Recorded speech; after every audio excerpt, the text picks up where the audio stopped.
Midnight runs were my specialty, especially that stretch of I-40 through Arizona, where you could drive for hours without seeing another soul. Been hauling refrigerated goods for 12 years, and after my daughter turned 18 and moved to college, those long nights on the road became my escape from an empty house. That particular September night started like any other, with me pulling a load of pharmaceuticals from Phoenix to Oklahoma City, the kind of high-value cargo that paid well but came with strict security protocols.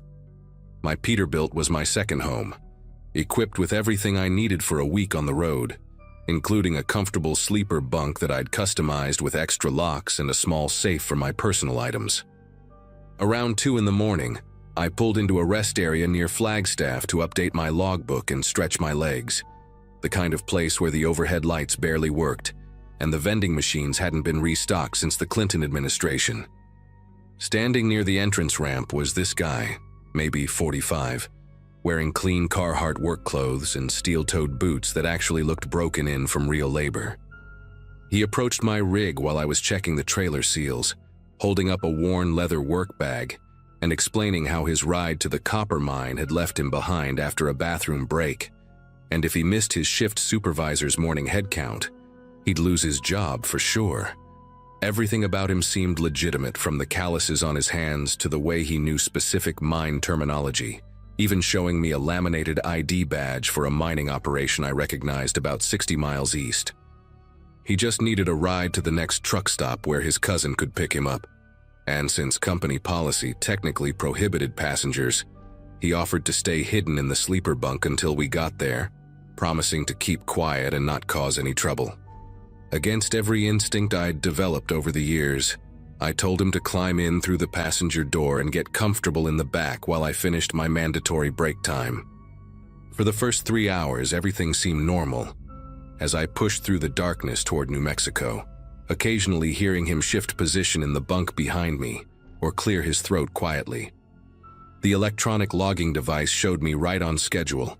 The refrigeration unit hummed steadily at -10 degrees, and dispatch hadn't sent any urgent messages about route changes or security alerts. I kept the radio low, listening to overnight talk shows discuss everything from alien abductions to government conspiracies, the usual background noise that kept solo drivers from going stir-crazy during those endless stretches of asphalt. The passenger stayed true to his word, keeping silent except for a polite request to use the portable urinal I kept behind the seat, and I actually started to feel good about helping someone who genuinely needed it. Around 5:30, with the first hints of dawn starting to lighten the eastern horizon, I pulled into a way station that was closed for the weekend, figuring I'd catch a quick power nap before the final push into Albuquerque.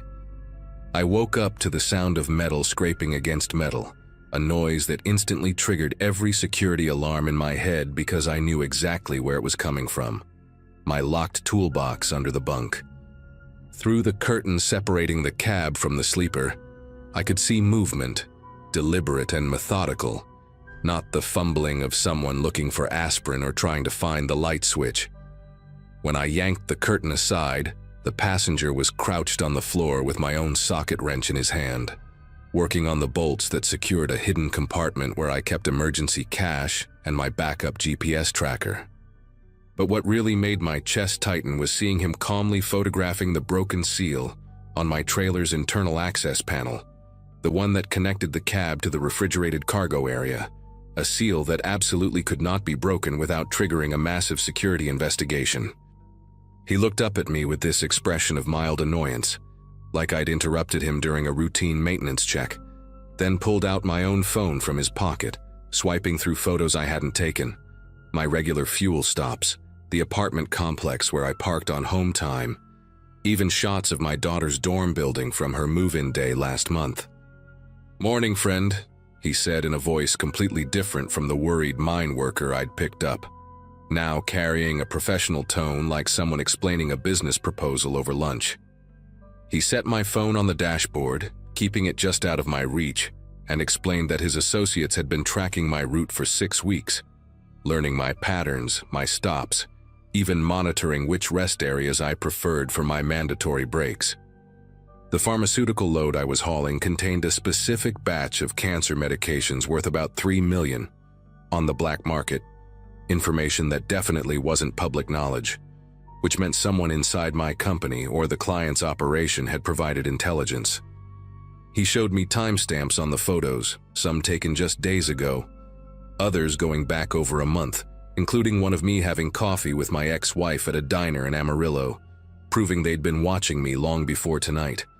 The mining story, the authentic-looking badge, the calloused hands, all of it was theater, carefully rehearsed to exploit the exact kind of sympathy that would make a lonely middle-aged driver break protocol on a dark night. What he wanted was simple enough to understand, but impossible to accept. I was supposed to drive to a specific coordinate, about 40 miles off the interstate, where his team would unload exactly 7 pallets from the middle section of my trailer, the ones containing the targeted medications. After the transfer, I'd continue to a predetermined ravine where I'd report my truck stolen, claiming I'd been ambushed at a rest stop while sleeping, and the company insurance would cover the loss while I walked away clean. He'd already manipulated my electronic logging device to show me taking a completely different route, sending false GPS pings to dispatch that placed me hundreds of miles from our actual location, creating a digital alibi that would make me look guilty if I tried to report what was really happening. The genius of their plan was its simplicity. If I cooperated, I'd be a victim, but if I refused or tried to alert anyone, the evidence would point to me as an inside accomplice who got cold feet, especially since I'd violated company policy by picking up a passenger in the first place. My CB radio, I realized when I glanced at it, had been opened up and rewired while I slept, the microphone cable neatly severed inside its casing, and my phone's battery, which had been fully charged when I went to sleep, now showed 2% despite being plugged into the charger he'd somehow disabled. He must have seen me eyeing the door handle because he casually mentioned that my keys were already with his partner, who was following us in a sedan about a quarter-mile back, close enough to intervene if I tried anything stupid but far enough to avoid suspicion. The way he explained it, like discussing a pizza delivery route, made the whole thing even more terrifying because this was just another day at work for him, another driver to manipulate, another load to steal, another life to potentially destroy if things went sideways. When I asked what would happen if I refused to drive, he pulled up a video on my phone showing the inside of my daughter's dorm room, taken from her own laptop camera while she slept, her stuffed elephant from childhood visible on the nightstand beside her.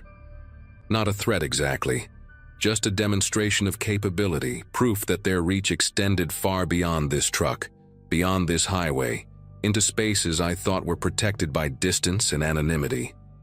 He even knew her class schedule, mentioning that she had organic chemistry at 10 on Mondays, information that turned my stomach into a knot of pure dread because it meant they'd been watching her too, studying her routines just like they'd studied mine. I started the engine because what else could I do? My mind racing through scenarios that all ended badly while he settled into the passenger seat like we were old friends on a road trip. The coordinates he gave me led through a series of back roads I'd never traveled, past abandoned gas stations and collapsed barns that looked like they'd been rotting since the Reagan years, the kind of places where trucks weren't supposed to go, but where someone could easily disappear. He made me turn off the dash cam, physically removing the memory card and crushing it under his boot heel, then had me disable the trailer's refrigeration alarm so it wouldn't alert dispatch when the temperature rose from opening the doors. Every few minutes he'd check something on a tablet he produced from his bag, tracking our progress against some predetermined timeline, occasionally sending messages to people whose roles I could only imagine. The worst part was how normal he acted between giving instructions, asking about my years on the road, commenting on the sunrise, even offering me a stick of gum from a pack he'd found in my console, as if we weren't in the middle of committing a federal crime that would end my career and probably my freedom. When we reached the transfer point, an abandoned grain elevator surrounded by rusted silos and dead wheat fields, 3 men were already waiting with an unmarked box truck that looked like it hauled furniture or appliances. They worked with practiced efficiency, knowing exactly which pallets to take, using a portable forklift they'd brought to move the medications from my trailer to theirs in less than 20 minutes, never speaking to me or even acknowledging I existed beyond being the driver of the vehicle they were robbing. The passenger supervised the operation while maintaining his grip on my phone and keys, occasionally showing me the tablet screen where my truck still appeared to be traveling normally along I-40, according to the spoofed signals being sent to my company's tracking system. One of the men spray-painted over the serial numbers on the stolen pallets. Another took photos of the remaining cargo to ensure they'd left the right items behind. And the third carefully resealed the trailer doors with a device that somehow replicated the original seal's code, making it look like they'd never been opened. The whole operation felt like watching a pit crew at a NASCAR race, each person knowing their exact role, their precise movements, no wasted motion or unnecessary communication, just criminal efficiency perfected through repetition. After they left with the medications, the passenger directed me to continue driving deeper into nowhere, following dirt roads that my GPS didn't even recognize, until we reached a ravine where old appliances and stripped cars had been dumped over the decades. He explained that I'd leave the truck here, keys in the ignition, doors unlocked, making it look like I'd been carjacked by opportunistic thieves who dumped the rig after realizing they couldn't fence pharmaceutical cargo. His partner would drive me to a truck stop about 50 miles away, where I'd call the police and report the theft, sticking to a script he made me memorize about stopping to help what looked like a broken-down motorist and being overwhelmed by multiple attackers. The beauty of their plan was that the physical evidence would match my story. The truck would be found abandoned, the high-value cargo missing, the electronic logs showing me miles away from where the actual theft occurred, and my violation of company policy by picking up a hitchhiker would be buried under the larger crime. He even had a bruise kit in his bag, offering to give me some convincing injuries to support my story, though I declined that particular service, already feeling sick enough about what I'd been forced to participate in. But something shifted in my mind when he mentioned my daughter again, reminding me that cooperation was my only option if I wanted to keep her safe from any future complications. That's when I noticed the tablet he'd been using was still unlocked, sitting on the dashboard while he gathered his things from the sleeper compartment, the screen showing what looked like a messaging app with timestamps and locations. Without really thinking about consequences, I grabbed it and took photos with an old digital camera I kept in the door pocket for accident documentation, capturing screen after screen of their communication network, pickup coordinates, even partial names and phone numbers. My fingers working faster than my brain could process the stupidity of what I was doing. He caught me just as I was sliding the camera back into its spot, his expression shifting from mild surprise to something darker, but then he actually smiled and said it didn't matter because the tablet would be destroyed within the hour anyway. And who would believe a driver who'd already lied to police about a hijacking? The confidence in his voice suggested this wasn't bravado, but experience, that he'd dealt with desperate drivers before, ones who thought they could outsmart the system only to realize they were already too deep in the mud to crawl back out. The sedan that picked me up from the ravine was driven by a woman who never spoke, just drove while the passenger sat behind me, making sure I didn't try to memorize the route back or do anything clever with the door handles. At the truck stop, they left me with my dead phone, $20 for food, and a final reminder that my daughter's safety depended on me following through with the story, that their organization had a long memory and an even longer reach for people who complicated their operations. I waited exactly 30 minutes like they instructed, then used the payphone to call 911, my voice genuinely shaking as I reported the theft, the lie coming out easier than I expected because most of it was true. I had been forced at gunpoint to drive my truck somewhere. Men had stolen my cargo, and I'd been left stranded at a truck stop. The police believed me. The company investigators believed me. Even the FBI agents who eventually got involved believed me, especially after the truck was found exactly where I said it would be, stripped of its valuable cargo but otherwise intact. What I never told anyone was about the camera's memory card I'd hidden in my boot, those photos I'd managed to capture, evidence I kept for 3 months before finally mailing it anonymously to the DEA from a post office 2 states away, along with dates, routes, and every detail I could remember about the operation. 6 months later, I read about a major pharmaceutical theft ring being busted across 3 states, dozens of arrests including several trucking company employees who'd been feeding them information about high-value loads. The article mentioned recovered cancer medications worth millions, sophisticated GPS spoofing equipment, and a network that had been operating for years using the same method, recruiting desperate drivers through carefully orchestrated hitchhiker scenarios. I never found out if my anonymous tip contributed to the investigation, but I recognized one detail in the news coverage. They'd tracked the gang through digital communications on encrypted tablets, the exact kind of evidence I'd photographed during those terrified seconds in my cab. My daughter never knew how close danger had come to her life, still doesn't know why I insisted she transfer to a different college mid-semester, or why I paid for her to change apartments and get a new phone number.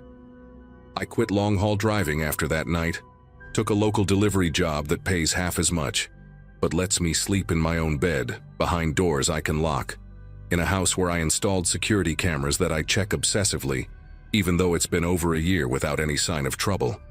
The passenger's words still echo sometimes when I'm driving past rest stops on the interstate. That casual confidence when he said they'd done this before and would keep doing it until someone stopped them. I think about all the other drivers out there pulling lonely night shifts, checking their mirrors for following cars, wondering if that person standing by the entrance ramp really needs help, or if they're bait for something worse. The company never found out I'd broken policy by picking up a hitchhiker. The investigation focused entirely on the theft itself, and I kept my commercial license clean enough to keep working, though I'll never look at a load manifest the same way again. People ask me sometimes why I switched to day routes, why I gave up the better money, and I tell them I got tired of sleeping in the truck, which is true enough even if it's not the whole truth. The whole truth is that I learned the hard way how one moment of misplaced kindness, one decision to help a stranger on a dark highway, can turn you into a criminal, whether you meant to be one or not, and some mistakes follow you home no matter how many miles you put between yourself and that rest stop in Arizona.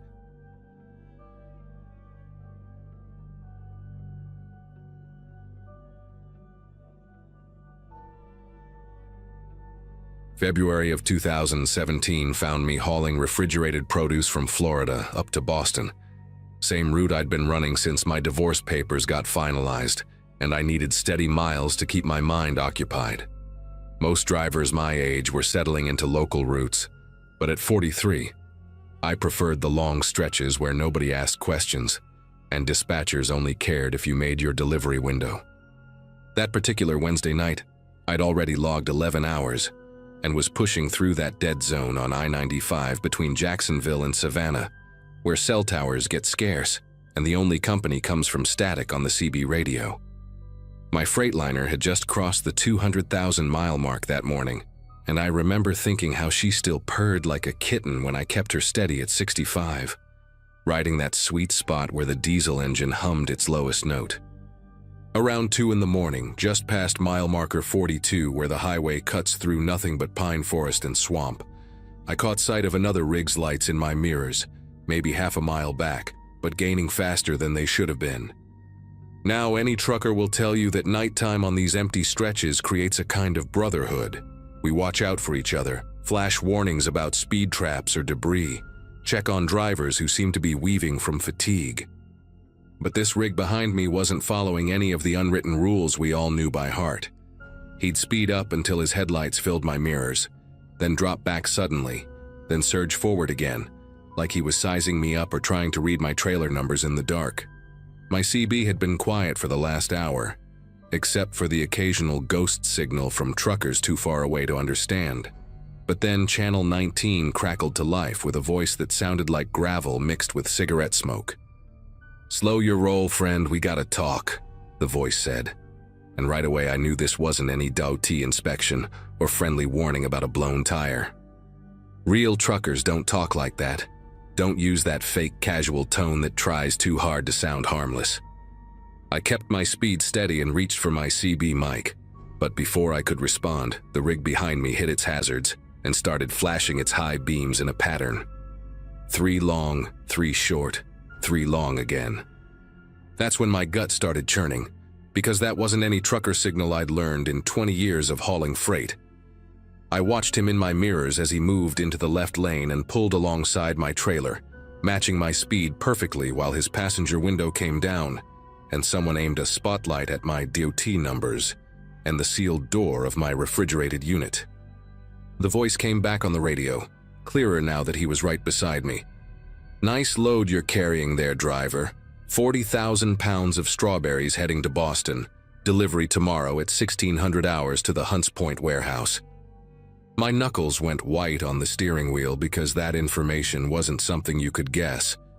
Someone had either hacked into our dispatch system or had an inside source at my company. I glanced at my phone mounted on the dashboard, showing 1 bar of signal that kept flickering to none, and realized we were approaching the Ridgeland exit where there was a way station that had been closed for renovations for the past 3 months. Just a dark pullout with no cameras and no witnesses. The rig beside me started edging closer, not enough to hit me, but enough to make his intentions clear. We were going to have that talk whether I wanted to or not. I tried to accelerate past him, but another set of headlights appeared in front of me, a second rig that had been running dark until now, slowing down to trap me in the right lane. They had me boxed in like wolves cornering prey, and when I grabbed my CB to call for help on Channel 9, the emergency frequency, all I got was dead static like someone was running a jammer. The lead truck ahead started pumping his brakes, forcing me to slow from 65 to 40, then 30, as we approached that abandoned way station. My fuel gauge showed a quarter tank, enough to make Boston if I didn't stop, but not enough to outrun these guys if this turned into a chase. The voice on the radio came back, and this time I could hear other voices in his cab, at least 2 more people, all of them laughing at something that hadn't been said yet. "Here's the thing, friend," he continued, and I could tell he was enjoying this, drawing it out like a cat playing with its food. "Your company owes our mutual broker 60 grand for that Miami deal that went sideways last month. The one where your dispatcher claimed the load got refused but somehow still got delivered and paid out to the wrong account. Now we could handle this through lawyers and insurance companies. Could make a real mess of things. Get DOT involved. Maybe have them crawl through every logbook violation and overweight ticket your company ever collected.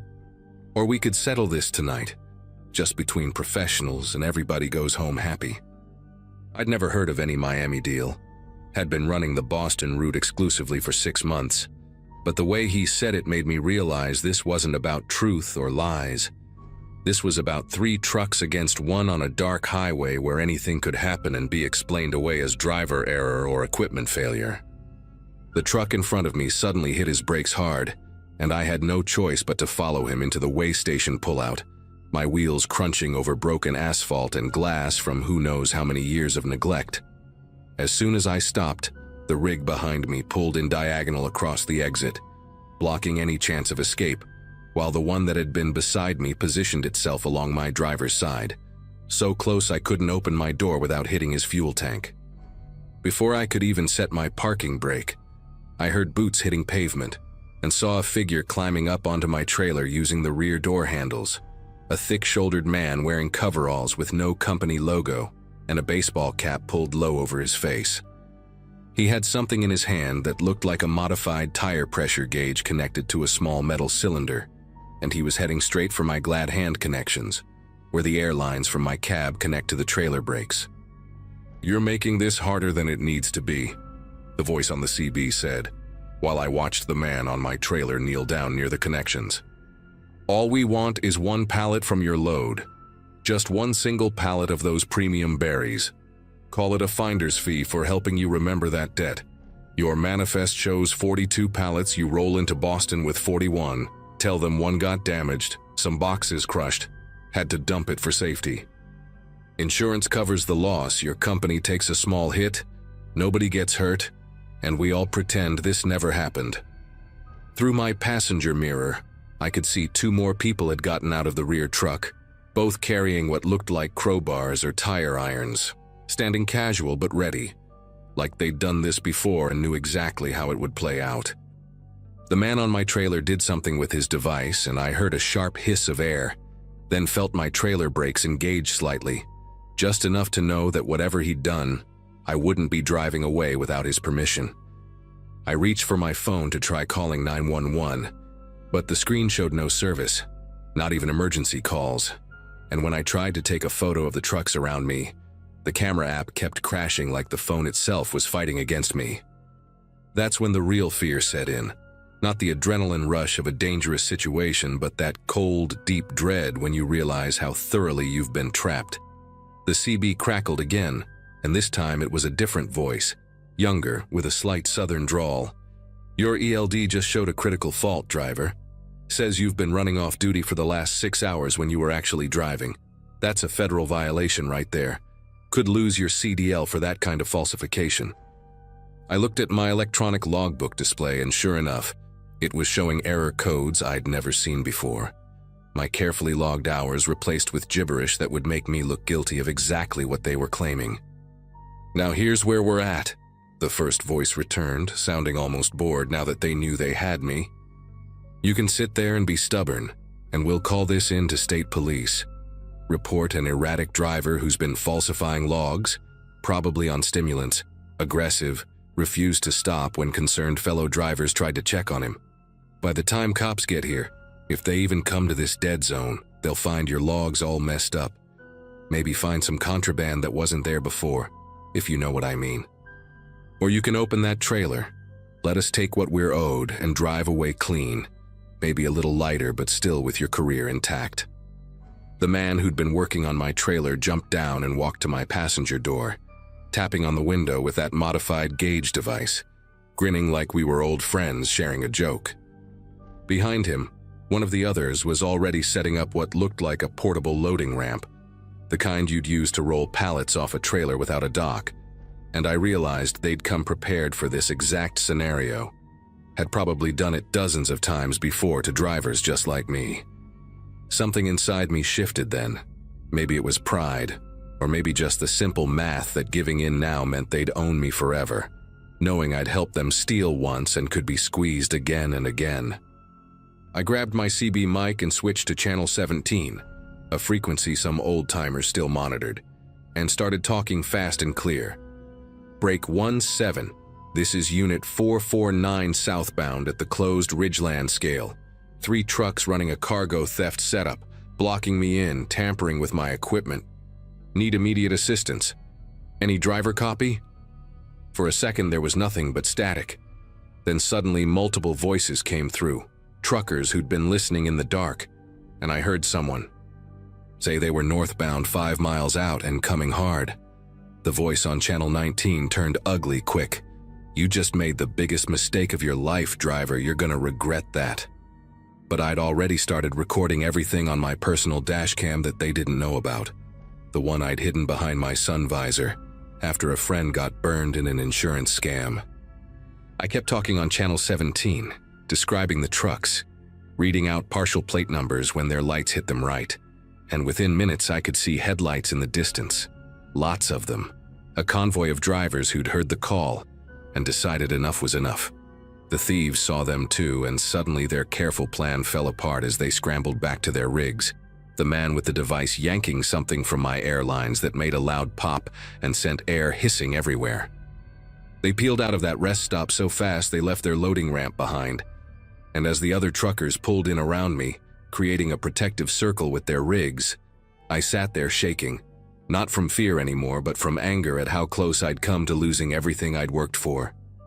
One of the drivers who'd responded, an older woman driving for night transportation, helped me check my airlines and found the jamming device still partially attached, a piece of evidence that would later help state police track down similar attacks across 3 states. The police report I filed that night ran 12 pages long, and the detective who interviewed me said I was lucky. 2 other drivers hadn't been so fortunate that month, one run completely off the road near Fayetteville when he tried to resist, another found at a truck stop beaten so badly he couldn't identify his attackers. My damaged airlines cost $800 to properly repair, and my company had to send another driver to team with me to Boston. Since my ELD data was so corrupted, it took their IT department 3 days to restore it. But what still haunts me, what makes me check my mirrors constantly even now, 6 years later, is knowing how perfectly they'd planned it all. The dead zone location, the ELD tampering, the broker story that sounded just plausible enough, the way they knew exactly which buttons to push to make a driver choose between his cargo and his career. I still run that same stretch of I-95, still past that abandoned way station, now finally demolished and turned into just another patch of forest, but I never run it alone anymore. I joined a group of drivers who coordinate their routes through that corridor, making sure nobody's isolated in those dead zones where cell towers don't reach and help is just a wish. We've got our own channel now, Channel 38, and we check in every 20 miles. A rolling safety net of drivers who learned the hard way that the real danger on these highways isn't falling asleep at the wheel or blown tires or bad weather. It's the predators who know exactly how vulnerable we are out here, alone in our cabs with hundreds of thousands of dollars of cargo and nothing but a thin sheet of aluminum between us and whoever decides we're worth the risk. The FBI eventually arrested 7 people connected to that ring, though the voice on the radio that night, the one who seemed to be running the show, was never identified. Sometimes on quiet nights when I'm running through that stretch, I still hear whispers on Channel 19, voices that sound almost familiar, asking innocent questions about what drivers are hauling and where they're headed. And I wonder how many more crews are out there, waiting in the dark for the next driver who's running alone, tired, and far from help.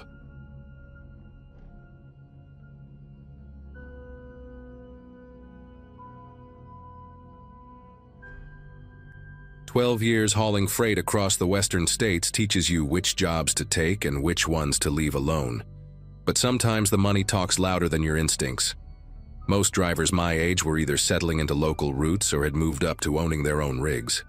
But here I was at 37, still taking whatever paid best, still sleeping in truck stop parking lots and showering at Flying J locations from Nevada to California.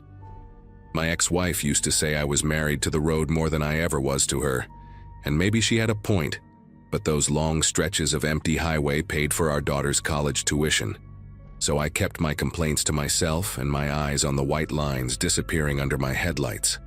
When dispatch called me about a construction debris contract paying triple the usual rate, I should have asked more questions, but rent was coming up, and my transmission had been making expensive sounds lately. The job seemed straightforward enough. Pick up loads from a demolition site about 60 miles outside of Reno, haul them to a specialized disposal facility near the California border, mostly night runs to avoid the heat and traffic. The company, Silverstone Disposal Solutions, had all their paperwork in order, proper permits, insurance verification, everything checked out when I ran it through the carrier's system. They even offered a bonus for drivers who could handle multiple runs per week, cash paid daily, which wasn't standard but wasn't unheard of either in this business. My first pickup was scheduled for a Monday night at 11, and the directions took me way off the interstate, down a series of progressively narrower roads, until I was navigating by GPS alone through terrain that looked like it hadn't seen development since the mining boom ended. The site itself was an old casino complex, one of those places that tried to capitalize on being halfway between Reno and nowhere, probably went belly up when the recession hit and never recovered. Chain link fencing surrounded the property, portable floodlights running off generators, and a crew of maybe 8 guys working with excavators and dump trucks, breaking down what was left of the main building. The foreman, a guy named Vince with arms like telephone poles and a scar that ran from his left ear to his jaw, barely looked at my paperwork before pointing me to where they were loading. They had me back up to a pile of broken concrete, rebar, drywall chunks, the usual demolition mix, and started loading my trailer with an excavator that had seen better days. The operator knew his business, though, distributed the weight properly, didn't overload, and in 20 minutes I was tarped up and ready to roll. Vince handed me an envelope with $500 in cash, said it was for fuel and expenses, told me there'd be another 500 waiting at the disposal site. The whole thing felt more like a drug deal than a legitimate hauling contract, but I'd worked with contractors who operated in cash before, guys who kept their money away from ex-wives or the IRS. So I tucked the envelope in my jacket and headed out into the desert night. The disposal facility was another 2 hours west, and about halfway there, I had to pull over for a mandatory inspection at a weigh station that I knew would be closed, but still required a logged stop for compliance. Part of the routine was checking the load, making sure the tarps were secure. Nothing had shifted during transport. I climbed up on the passenger side, flashlight between my teeth, and started checking the bungee cords when I noticed one corner of the tarp had worked loose, probably from the wind resistance at highway speeds. As I reached over to resecure it, my flashlight beam caught something white among the chunks of concrete and drywall, something that made me pause and lean in closer. At first, I thought it was PVC pipe or maybe some kind of insulation, but the texture was wrong, too smooth, too organic looking. I pulled the tarp back further, used my hand to brush away some of the smaller debris, and that's when I saw the teeth. 3 molars still attached to a piece of jawbone, mixed in with the rubble like they belonged there. My first thought was that maybe it was from an animal, deserts full of dead livestock and wild horses, but I'd seen enough deer skulls and cow bones growing up in ranch country to know the difference. These were human teeth, human bone. And as I stood there on the side of my trailer in the middle of the Nevada desert, I realized that the crushing sounds I'd heard while they were loading might not have all been concrete breaking apart. The smart thing would have been to cover it back up, deliver the load, take my money and forget I ever saw anything, but I kept thinking about news stories I'd seen, missing persons cases, families waiting for answers. I took pictures with my phone, close-ups of the bones, wider shots showing them mixed in with the debris, then carefully covered everything back up and secured the tarp. My plan was to finish the delivery, act normal, then figure out who to contact once I was somewhere safe with better cell service. The disposal facility was exactly where they said it would be, a massive pit operation with industrial grinders and sorting equipment, the kind of place that could make anything disappear into landfill material within hours. The night supervisor, a nervous-looking guy who kept checking his phone, handed me another envelope without saying much, just pointed where to dump the load. I watched the excavator grab huge chunks of my cargo, including the section where I'd found the bones, and feed it all into a grinding machine that turned everything into gravel-sized pieces. The drive back to Reno gave me too much time to think, and by dawn, I'd made my decision to call the state police from a truck stop near Carson City. The detective I spoke to, a woman named Diane Reeves, took my report seriously enough to meet me within an hour, looked at my photos, took copies of all my paperwork. She told me to continue with my scheduled runs, act like nothing had changed while they investigated quietly. What she didn't tell me, what I found out later from another driver at a rest stop, was that I wasn't the first one to report finding human remains and construction debris from sites connected to Silverstone disposal. 2 other drivers had come forward in the past year, but both had mysteriously decided to recant their statements after receiving better-paying job offers from affiliated companies, jobs that took them far away from Nevada. Detective Reeves had me wear a wire for my next pickup, said they needed more evidence before they could move on Silverstone. Wanted me to get Vince or someone else talking about what they were really hauling. The weight of that recording device taped to my chest made every breath feel like a confession, and when I pulled up to the demolition site that next night, Vince took one look at me and I knew he could tell something was different. He walked around my truck twice, slow and deliberate, ran his hand along the undercarriage like he was checking for tracking devices, then leaned in close enough that I could smell the cigarettes and coffee on his breath. He asked if I'd had any trouble with the last load, if anyone had given me problems at the disposal site, and when I said no, he smiled in a way that made my skin prickle with sweat despite the cool desert air. That night they loaded my trailer with unusual care, Vince personally supervising every scoop, and when they were done he climbed up to check the tarp himself, his boots leaving muddy prints on my running boards. He found my phone in the cab where I'd left it charging, turned it over in his hands like he was memorizing the model, then set it back down exactly where it had been. Before I left, he handed me the cash envelope but held onto it when I tried to take it. Made me look him in the eye while he told me that Silverstone valued loyalty, that drivers who kept their routes running smooth could make more money than they'd ever dreamed of, but drivers who complicated things had a tendency to find other work real quick. The whole time he was talking, one of his crew members was taking pictures of my license plate, my DOT numbers, making sure they had everything they needed to find me again if they had to.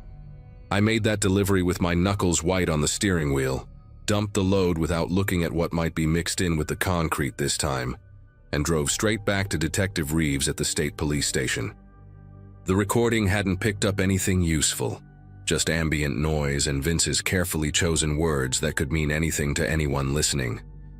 Reeves said they'd need me to do one more run, maybe two, that they were close to getting a warrant, but needed something more concrete.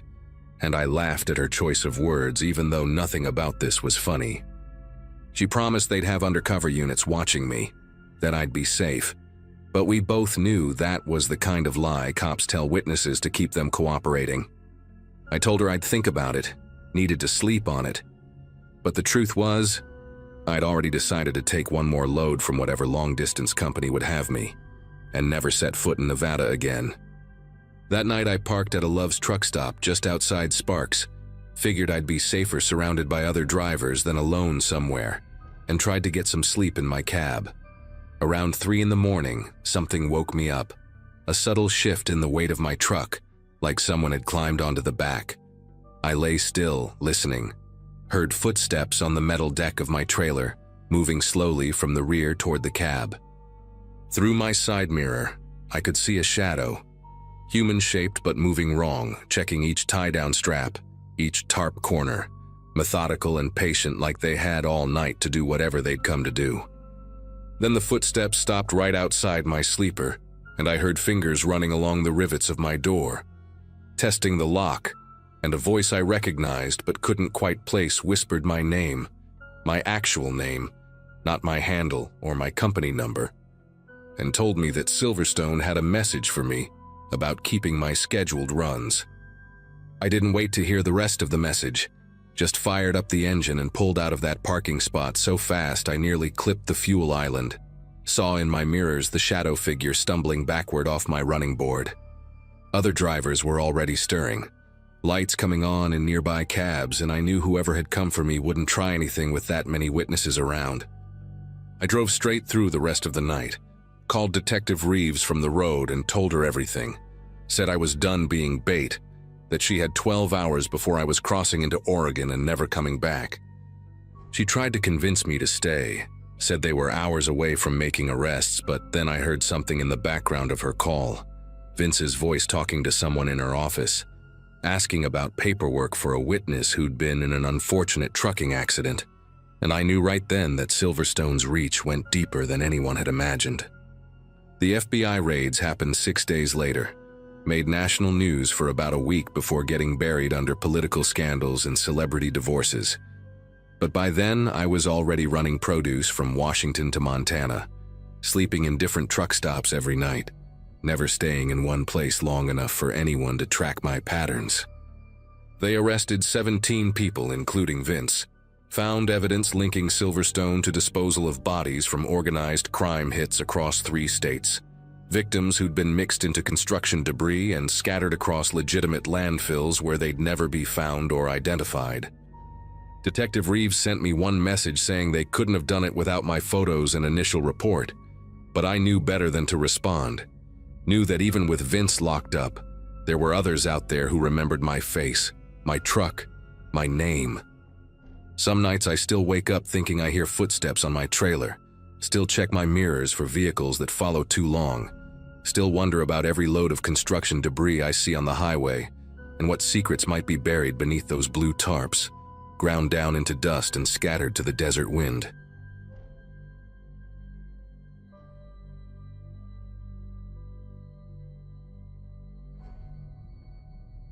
My CDL still sits in my wallet, expired now for 2 years.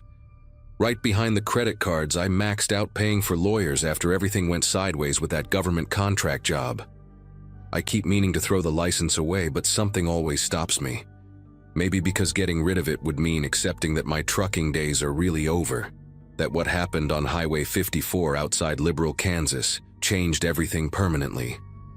Secured Transit Solutions hired me for what seemed like a straightforward flatbed haul in early November. Just another specialized equipment run from their facility near Topeka to a research center in Colorado Springs. I'd been driving flatbed for over a decade by then, mostly independent contracts after leaving my job with a major carrier when I turned 33, and government subcontractor work paid well enough to keep my Peterbilt running and the mortgage current on my place outside Wichita. Carla from STS called me directly, said she got my number from another driver who'd done classified hauls before, and asked if I could be at their loading facility within 48 hours for a priority shipment. The money she quoted made me sit up straight at my kitchen table, triple my usual rate with a cash advance that would hit my account before I even hooked up the trailer. She emailed over the contracts, pages and pages of confidentiality agreements and liability waivers, all standard-looking legal language except for one section that specified I couldn't discuss the cargo with anyone, including law enforcement, unless presented with a federal warrant. The loading appointment was set for 6 in the morning on a Monday, and when I arrived at their facility, a converted warehouse complex surrounded by fresh razor wire and cameras every 20 feet, 2 guards in unmarked uniforms checked my ID 3 times before waving me through the gate. Inside the loading bay, they already had the cargo on a specialized flatbed trailer, everything covered with military-grade tarps that had been heat-sealed at the edges and secured with numbered cable locks that I wasn't allowed to touch. The load itself was strange. 3 identical rectangular shapes about 8 feet long and 4 feet wide, positioned perfectly parallel to each other with custom steel brackets holding them in place. I walked around the trailer doing my standard pre-trip inspection, while a guy in a black polo shirt followed me with a clipboard, writing down every move I made, even noting when I checked the tire pressure. When I tried to peek under one corner of the tarp to verify the load was properly secured, he grabbed my wrist hard enough to leave marks and reminded me about the confidentiality agreement I'd signed. They handed me a sealed envelope with routing instructions that I wasn't supposed to open until I left the facility, along with a cheap prepaid phone that I was told to keep on at all times. Carla appeared one more time before I left, walking up to my cab window with another set of papers for me to sign, these ones acknowledging that I understood the federal penalties for discussing classified materials. She leaned in close enough that I could smell her coffee breath and told me that this load was time-sensitive, that people were counting on me to deliver it exactly as instructed, no stops except at the 3 designated fuel stations marked on my route. The way she said it made the hair on my arm stand up, like there was some kind of threat hidden in her words. But the deposit had already cleared in my account, and backing out would mean returning money I'd already mentally allocated to overdue bills. I opened the envelope once I hit Highway 50, pulling over at a way station to read through the instructions, while my hands trembled slightly from too much coffee and not enough sleep. The route they'd mapped out made no sense, taking me south through Liberal instead of the direct path west on 70, adding at least 4 hours to what should have been a simple 8-hour drive. Each fuel stop had specific instructions: park in the northwest corner of the lot, leave the engine running, go inside for exactly 15 minutes, buy something, use the restroom, return to the truck without speaking to other drivers. The prepaid phone rang as I was reading, a robotic voice asking for my exact GPS coordinates, then hanging up before I could ask any questions.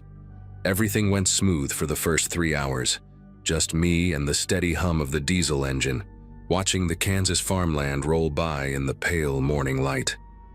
Made my first scheduled stop at a Shell station near Pratt, followed the instructions to the letter, bought a sandwich I didn't want, and used a bathroom I didn't need while watching the clock on my phone. Nobody approached the truck while I was inside, but when I came back out, there was a white sedan parked 3 spaces away with tinted windows and government plates, engine running, nobody visible inside. The same car followed me back onto the highway, staying exactly 5 car lengths behind for the next 30 miles, before taking an exit that led to nothing but wheat fields. The second stop was supposed to be at a Conoco near Meade, but when I got there around noon, the place was crawling with state troopers. 4 cruisers parked at different angles around the pumps like they were waiting for something. I circled the lot once, my gut telling me to keep driving, but the prepaid phone started ringing non-stop until I finally pulled in and parked where I'd been instructed. None of the troopers even looked my way, which somehow made it worse, like they were deliberately avoiding eye contact. Inside the store, the clerk, a kid maybe 19 with bad acne scars, kept glancing at the door while he rang up my energy drink, and when he handed me my change, he whispered something that sounded like, "They're watching," before turning away to stock cigarettes. By the time I reached Highway 54 heading toward Liberal, the weather had turned nasty, dark clouds rolling in from the west, with that greenish tinge that makes any Midwest driver nervous about tornadoes. The prepaid phone had been silent since the Conoco stop, which worried me more than the constant check-ins. About 15 miles outside Liberal, just past a sign for some abandoned grain elevator, I saw them in my mirrors. 2 black Suburbans coming up fast, no plates visible, windows dark as oil. They boxed me in smooth as anything, one in front and one behind, and the lead vehicle hid its hidden blue lights, the kind mounted behind the grille that you'd never notice until they were flashing right in your face. I pulled over on the shoulder, gravel crunching under the tires, my heart hammering so hard I could feel it in my throat. 4 men got out, all wearing identical black tactical pants and navy windbreakers with no agency markings, just little radio earpieces and holstered sidearms. The one who approached my window had a shaved head and a neck tattoo that looked military, some kind of unit insignia I didn't recognize. He didn't show a badge, didn't introduce himself, just told me to step out of the vehicle and keep my hands visible. When I asked what this was about, he grabbed my arm and yanked me down from the cab, nearly dislocating my shoulder in the process. They made me stand facing my truck while they cut the cable seals on the tarps, the sound of the bolt cutters echoing across the empty fields. One of them climbed up on the trailer with some kind of handheld scanner, running it over each of the 3 shapes, while another guy typed on a military-grade laptop balanced on the hood of their Suburban. The scanner started clicking like a Geiger counter, faster and faster as he moved it toward the middle container, and suddenly all 4 of them backed away from the trailer like it was about to explode. The guy with the neck tattoo got on his radio, speaking in some kind of code I couldn't follow, lots of numbers and letters that meant nothing to me, but his voice had gone from aggressive to genuinely scared. Within 10 minutes, the whole area turned into a circus, helicopters appearing from nowhere, more black vehicles streaming down the highway, guys in hazmat suits setting up some kind of perimeter around my truck. They put me in the back of one of the Suburbans. No handcuffs, but the door handles didn't work from the inside, and I sat there for 3 hours watching them work through the tinted windows. Nobody would answer my questions. Nobody would tell me what was in those containers. Just kept asking me the same things over and over. Who hired me? What route was I supposed to take? Did I stop anywhere that wasn't on the manifest? The guy with the neck tattoo finally came back, tossed my CDL and phone on the seat next to me, and told me I was free to go, but the truck and trailer were being impounded for national security reasons.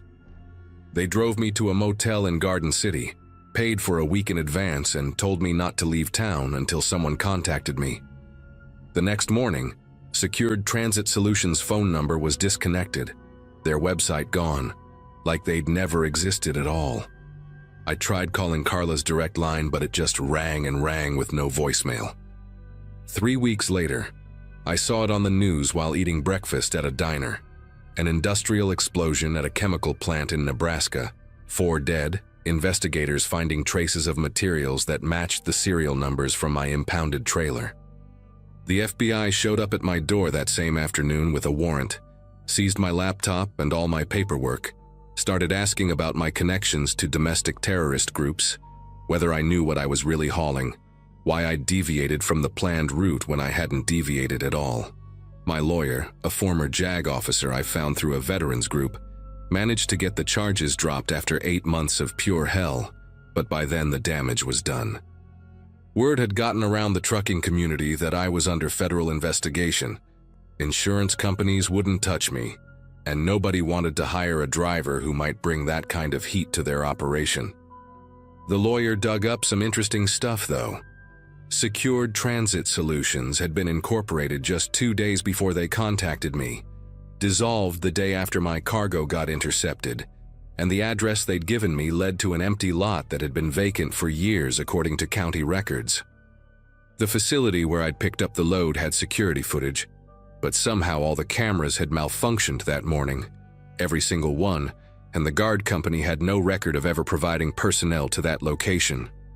I still get calls sometimes, always from blocked numbers, asking if I remember anything else about that day, if I've talked to anyone about what happened, reminding me that my NDAs are still legally binding even though the company no longer exists. My wife thinks I should just forget about it, move on with our lives, maybe go back to school and learn a trade that doesn't involve driving. But late at night when I can't sleep, I keep thinking about those 3 containers and whatever was making that scanner go crazy, wondering if I was hauling something that ended up killing those people in Nebraska, or if maybe those men in the Suburbans saved a lot more lives by stopping me when they did. Either way, I know I'll never get answers, just like I know there's probably someone watching my house right now, making sure I keep my mouth shut about the whole thing, which is exactly what I've done until now, posting this from a library computer 2 states away, because I figure people deserve to know that sometimes your own government will use you, frame you, and throw you away without a second thought.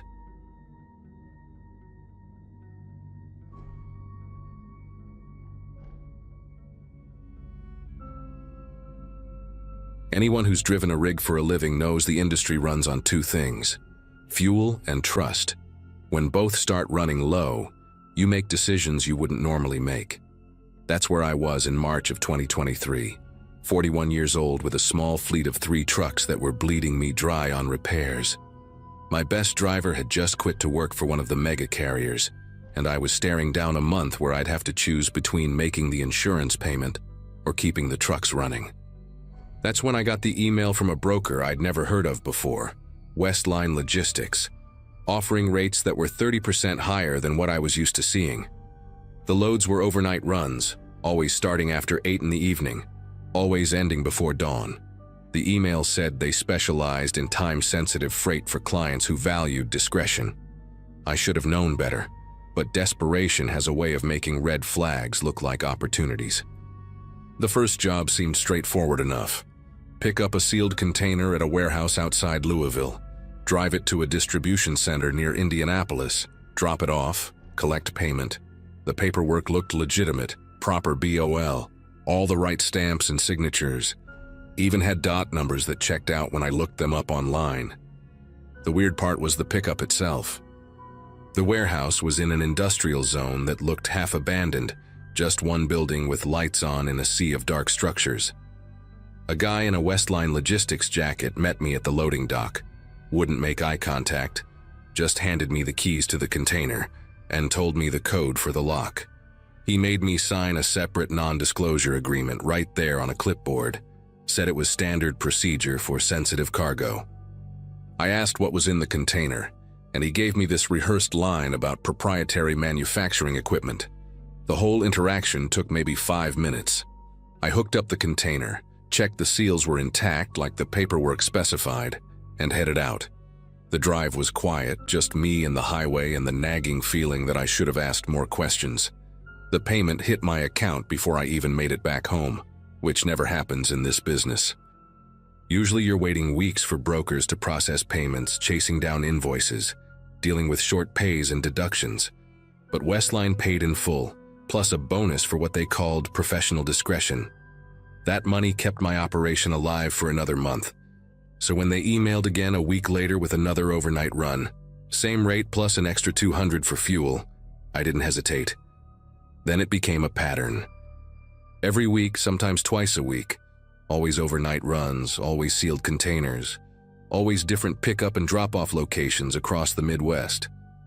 The paperwork was always perfect, the payments always immediate. I started recognizing some of the warehouse locations, noticed they were always in these isolated industrial areas, where nobody would pay attention to truck traffic at odd hours. The loading dock workers were different each time, but they all had that same nervous energy, that same refusal to make conversation. One time I tried to make small talk with a guy who looked about 20, asked him how long he'd been working for Westline, and he just stared at me like I'd asked him to confess to a crime. He mumbled something about being a contractor and practically ran back inside. About 2 months in, I started noticing other trucks at these locations. Not the same trucks, but they all had something in common. They were owner-operators like me. Smaller outfits, guys running 1 or 2 rigs.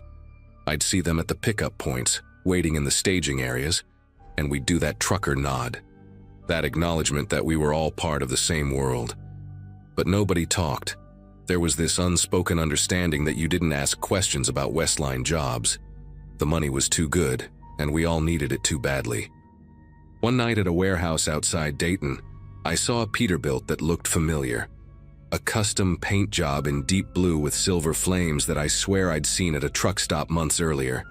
The driver was gone though, just the truck sitting there in the lot with its lights off.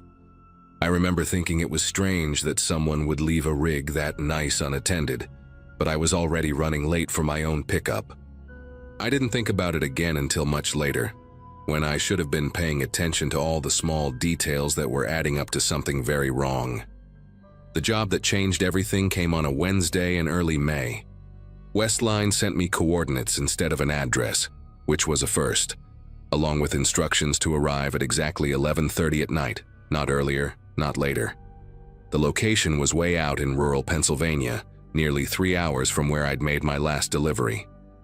The route took me off the interstate onto progressively smaller roads until I was on a 2-lane county highway, with nothing but farmland and woods on either side.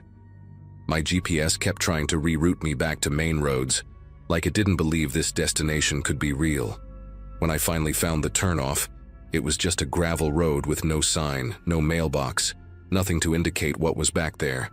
I checked the coordinates 3 times before I committed to turning in. The road went on for maybe half a mile through dense trees, and then suddenly opened up into this massive clearing with a chain-link fence topped with razor wire running the entire perimeter. There were sodium lights mounted on tall poles, bathing everything in that harsh orange glow that makes everything look like a crime scene. The gate was closed, and there were 2 men standing in front of it wearing security uniforms and carrying what I'm pretty sure were rifles, not just handguns. I stopped about 50 feet from the gate, engine idling, trying to figure out what kind of legitimate business operation needed this level of security in the middle of nowhere. One of the guards walked up to my window, shined a flashlight directly in my face, and asked for my name and confirmation number without any greeting or explanation. I gave him the information, and he walked back to a small guardhouse I hadn't noticed before, made a phone call, then came back and told me to proceed to loading dock 7. The gate rolled open with this grinding mechanical sound that seemed way too loud in the quiet night. As I drove through, I got my first real look at what was inside the fence, and that's when my chest started feeling tight. There were trucks everywhere. Not just a few, but dozens of them, lined up in neat rows like some kind of vehicle graveyard. Big rigs, day cabs, sleepers, all different makes and models, all just sitting there dark and empty. I recognized the blue Peterbilt immediately, parked in the 3rd row with 6 other trucks that looked just as well maintained and expensive. None of them looked abandoned or junked. They looked like they'd been driven there yesterday and parked carefully. The loading docks were along one side of the property, attached to a long metal building with no windows and no company name anywhere visible. I backed into dock 7 like I'd been instructed, but my mind was racing through every possible explanation for what I was seeing. Maybe it was a fleet storage facility. Maybe these were trucks being held for auction or repair. But that didn't explain the armed guards or the razor wire, or the complete absence of any identifying information. A man in a different uniform, not security but something like a supervisor, came out and knocked on my door.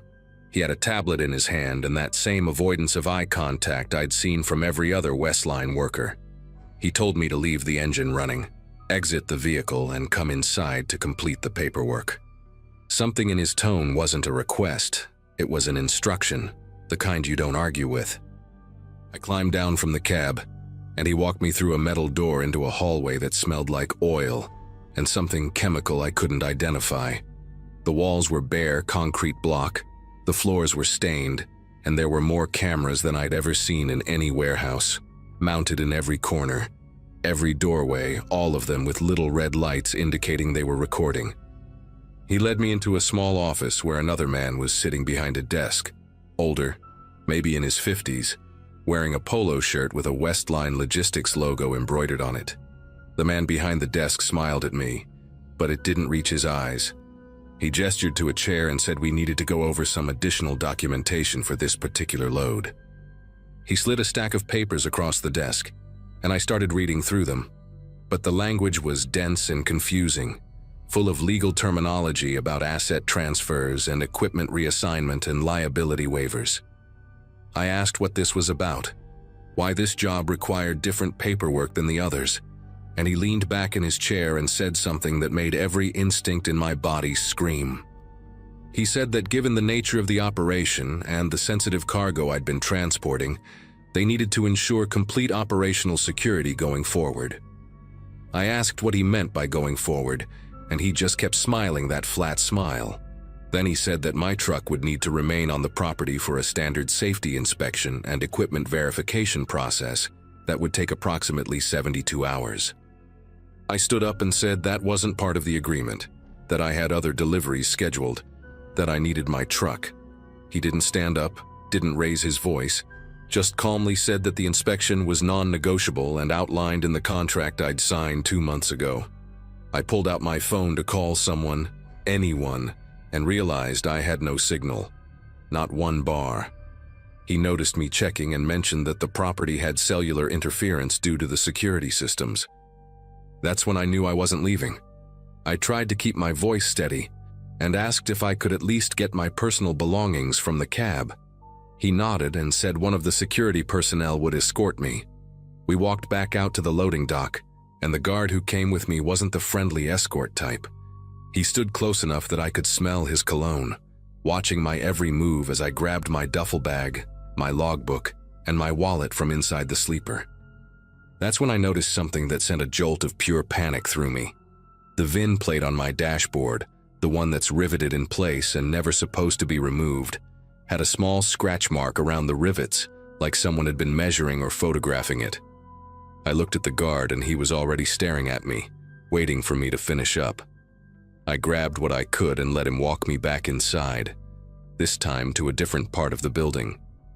He opened a door to what looked like a break room, except there were 4 other guys in there, all of them with that same exhausted, trapped expression. One of them was wearing a Schneider Company shirt, another had a Cat Diesel power cap, all of them owner-operators by the look of it. The guard told me to wait there, that someone would bring me dinner and that I'd be called when my inspection was complete. Then he locked the door from the outside. The second the lock clicked, one of the men, heavy-set guy with a gray beard and wearing a worn denim jacket, looked at me and said, "How many runs did you do for them before they brought you here?" I told him maybe 15, 20 loads over 2 months. He shook his head and said he'd done 37 before they'd finally pulled him in. Another guy, younger with a southern accent and grease stains on his jeans, said he'd been in this room for 5 days. 5 days. I asked what they were doing with the trucks, and the man with the beard said exactly what I'd been afraid to think. They were stealing them, not through force but through paperwork. Every load we'd hauled had been legitimate enough to establish a pattern of trust. Meanwhile, they were collecting our information, our routes, our registration details, everything they needed to create false ownership documents. Once they had your truck on this property, they'd re-VIN it, forge new titles, and sell it off to chop shops or overseas buyers. As for the drivers, we'd signed NDAs and contracts so dense with legal language that we'd basically agreed to keep our mouths shut or face massive lawsuits. But more than that, they had documentation showing we'd willingly driven loads for them dozens of times, which meant if anyone went to the police, we'd look just as complicit. The younger guy said 2 drivers had already signed over their trucks rather than risk prosecution. They'd been given $5,000 cash and dropped off at a bus station with a story about selling their equipment to pay debts. Nobody would question it. Nobody would investigate, and the trucks would disappear into the black market like they'd never existed. I sat there for hours trying to figure out a way out that didn't end with me losing everything or worse. The man with the beard, his name was Glenn, said they'd already offered him the buyout that morning, and he was planning to take it because he couldn't afford a legal battle, and his truck had a lien on it anyway. But my situation was different. I owned my 3 trucks outright, no loans, and one of them was sitting in this compound about to be stolen. If I signed it over, I'd lose not just that truck, but my entire business. I'd have nothing left. Around 3 in the morning, a different guard brought in sandwiches and bottles of water, and I noticed he propped the door open while he set the food down, just for a few seconds. Didn't even bother to check if we were all accounted for. That's when I realized something important. They weren't treating us like kidnapping victims because legally we weren't. We'd driven here voluntarily, we'd signed paperwork, and we were being fed and housed. If anyone asked, they'd say we were in a contractual dispute over equipment. They were sloppy because they didn't think we'd run. But I also noticed something else. The guard's radio was clipped to his belt and it was set to an open channel. I could hear dispatch chatter, and more importantly, I heard one of the guards say he was heading to the north gate to let a transport truck out. When the guard left and locked us back in, I told the others what I'd heard, and that I thought the north side of the property might be less monitored if they were focused on moving trucks out. Glenn said there was no point, that the fence was too high and the guards had weapons. But the younger guy, his name was Joey, said he'd noticed ventilation grates in the bathroom that connected to some kind of ductwork. It was a long shot, but we were all desperate in different ways. Around 4 in the morning, when we heard vehicle sounds and voices outside indicating another truck was being moved, Joey and I went into the bathroom and pried open the vent cover with a belt buckle. The duct was narrow, but not impossible. It took us maybe 20 minutes of crawling through sheet metal and insulation before we came out in what looked like a storage area on the opposite side of the building. From there, we found a loading door that wasn't fully secured, just held by a chain with enough gap to squeeze through. We ran across the lot, staying between the parked trucks for cover, and when we reached the fence line, we used one of the trucks as a ladder to climb up and carefully get past the razor wire, using our jackets as protection. I cut my arm pretty badly, and Joey twisted his ankle landing on the other side, but we were out. We ran through the woods until we hit that county highway, and then kept walking until we found a house with lights on about 2 miles down the road. The people who lived there were an elderly couple who let us use their phone to call the state police. What happened next took months to fully unfold, but the short version is that the police raided the property within hours of our call and found exactly what we described. 43 trucks, all reported stolen or missing over the past 8 months, all with altered VINs and forged documentation. They arrested 12 people on site, including the man in the polo shirt who turned out to be running the entire operation under multiple shell companies. Westline Logistics didn't exist as a legitimate business. It was just a website and a forwarding address. The FBI got involved because the operation crossed state lines and involved identity theft on a massive scale. They'd been using our driver's licenses and DOT numbers to create fake profiles, then using those profiles to secure loans and lines of credit before disappearing. Glenn and the other 2 drivers who were still in that room when the raid happened were released immediately. My truck was recovered, though it took 6 weeks of legal paperwork to get it back, and I had to replace the entire VN plate assembly because they'd already started the alteration process. I lost 2 months of income dealing with depositions and insurance claims, and I'm still paying off the legal fees. Joey got his rig back too, though his had already been partially stripped for parts. The thing that still keeps me up some nights is thinking about how many drivers might have just taken the buyout and walked away, never reporting it, never knowing they were part of something this big. I see posts sometimes on trucking forums, guys complaining about shady brokers or missing equipment. and I always wonder if they crossed paths with the same operation or one like it. I run my own loads now. No brokers, no overnight mystery runs, even if it means lower pay. Trust isn't something I give out easily anymore, and every time I see a truck sitting abandoned at a warehouse or a too-good-to-be-true load offer, I remember that fence and those rows of stolen rigs and how close I came to being just another driver who vanished.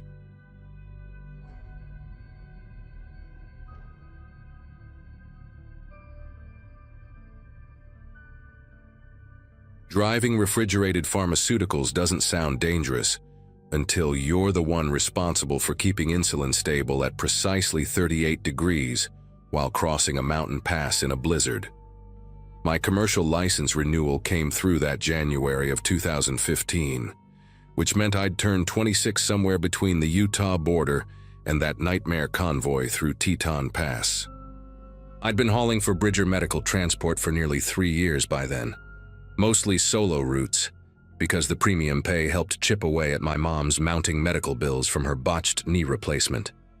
The teaching credential I'd abandoned 2 years earlier felt like someone else's life entirely, especially on nights when I'd pull into a truck stop at 3 in the morning with my muscles aching and my thermos empty. But the job was mine, earned through countless hours of practice backing into tight loading docks and memorizing weight distribution charts that other drivers couldn't be bothered to learn. The convoy assignment came through dispatch on a Monday afternoon while I was finishing a delivery in Salt Lake. 6 refrigerated trucks needed to push medical supplies north to Billings before a massive winter system locked down the mountain routes for potentially a week. Bridger only organized convoys during severe weather advisories, when the risk of a solo driver getting stranded with a frozen load outweighed the inefficiency of coordinated travel. A veteran driver named Howard Pembroke got tapped as road captain, someone whose gravelly voice I'd heard countless times on the CB coordinating movements and warning about speed traps. When we staged at the truck stop in Logan that afternoon, Howard walked the line of rigs doing his safety check, a stocky man in his late 50s with wire-rimmed glasses that kept fogging up in the December cold. He stopped at my door, squinted up at my cab, and told me I'd be running sweep position at the rear of the convoy. His reasoning sounded solid enough at the time. My rig had the newest LED visibility array, and he wanted someone reliable watching for stragglers or mechanical failures. We rolled out just before sunset, which in December meant we'd be climbing into darkness by the time we hit the Sirius elevation. The convoy stretched ahead of me like a string of red taillights, each rig maintaining the mandatory 50-yard gap that Howard had drilled into us during the briefing. My CB crackled with periodic check-ins as we climbed, drivers calling out their positions and confirming their reefer units were holding temperature. The road was already getting bad, that kind of packed snow that turns to ice under your tires and makes every slight turn feel like a negotiation with physics. I kept my speed steady, my hands loose on the wheel the way my instructor had taught me during training, and tried not to think about the 16 pallets of insulin and antibiotics riding behind me. The pharmaceutical loads were always the worst for stress because you knew that somewhere down the line, actual human beings were counting on that shipment arriving intact and on schedule. About 40 minutes into the climb, one of the trucks near the front started having issues. I could hear it on the CB before I could see anything. A driver named Carl, reporting that his reefer unit was showing temperature fluctuations. Howard's voice came back immediately, calm and methodical, telling Carl to maintain speed and keep monitoring while he figured out if we needed to stop for a mechanical check. That's when I noticed the truck directly in front of me, a navy blue Freightliner with mud flaps that read Summit Freight, starting to tap its brakes more than necessary. Not the gentle pressure you'd use on a downhill grade, but these weird, irregular jabs that made the brake lights flare bright and then dim in a pattern that didn't match the road conditions. I clicked my CB to call it out, but before I could speak, Howard's voice filled the channel again, this time directing all drivers to tighten up the gaps because visibility was dropping fast with the snow coming down harder. The Summit Freight truck hit its brakes hard about 10 minutes later, not a tap this time but a full stop, that had me downshifting fast to avoid rear-ending him. My rig shuddered as I brought it down, the weight of the load pushing against my deceleration, and I watched the Freightliner's driver's side mirror as it swung wide and pulled off onto a narrow turnout carved into the rock face. The turnout wasn't marked as an official rest area, just a widened shoulder that maintenance crews probably used for equipment storage. Before I could process what was happening, the driver leaned out his window and waved me forward with these big, exaggerated arm movements like I was supposed to follow him in there.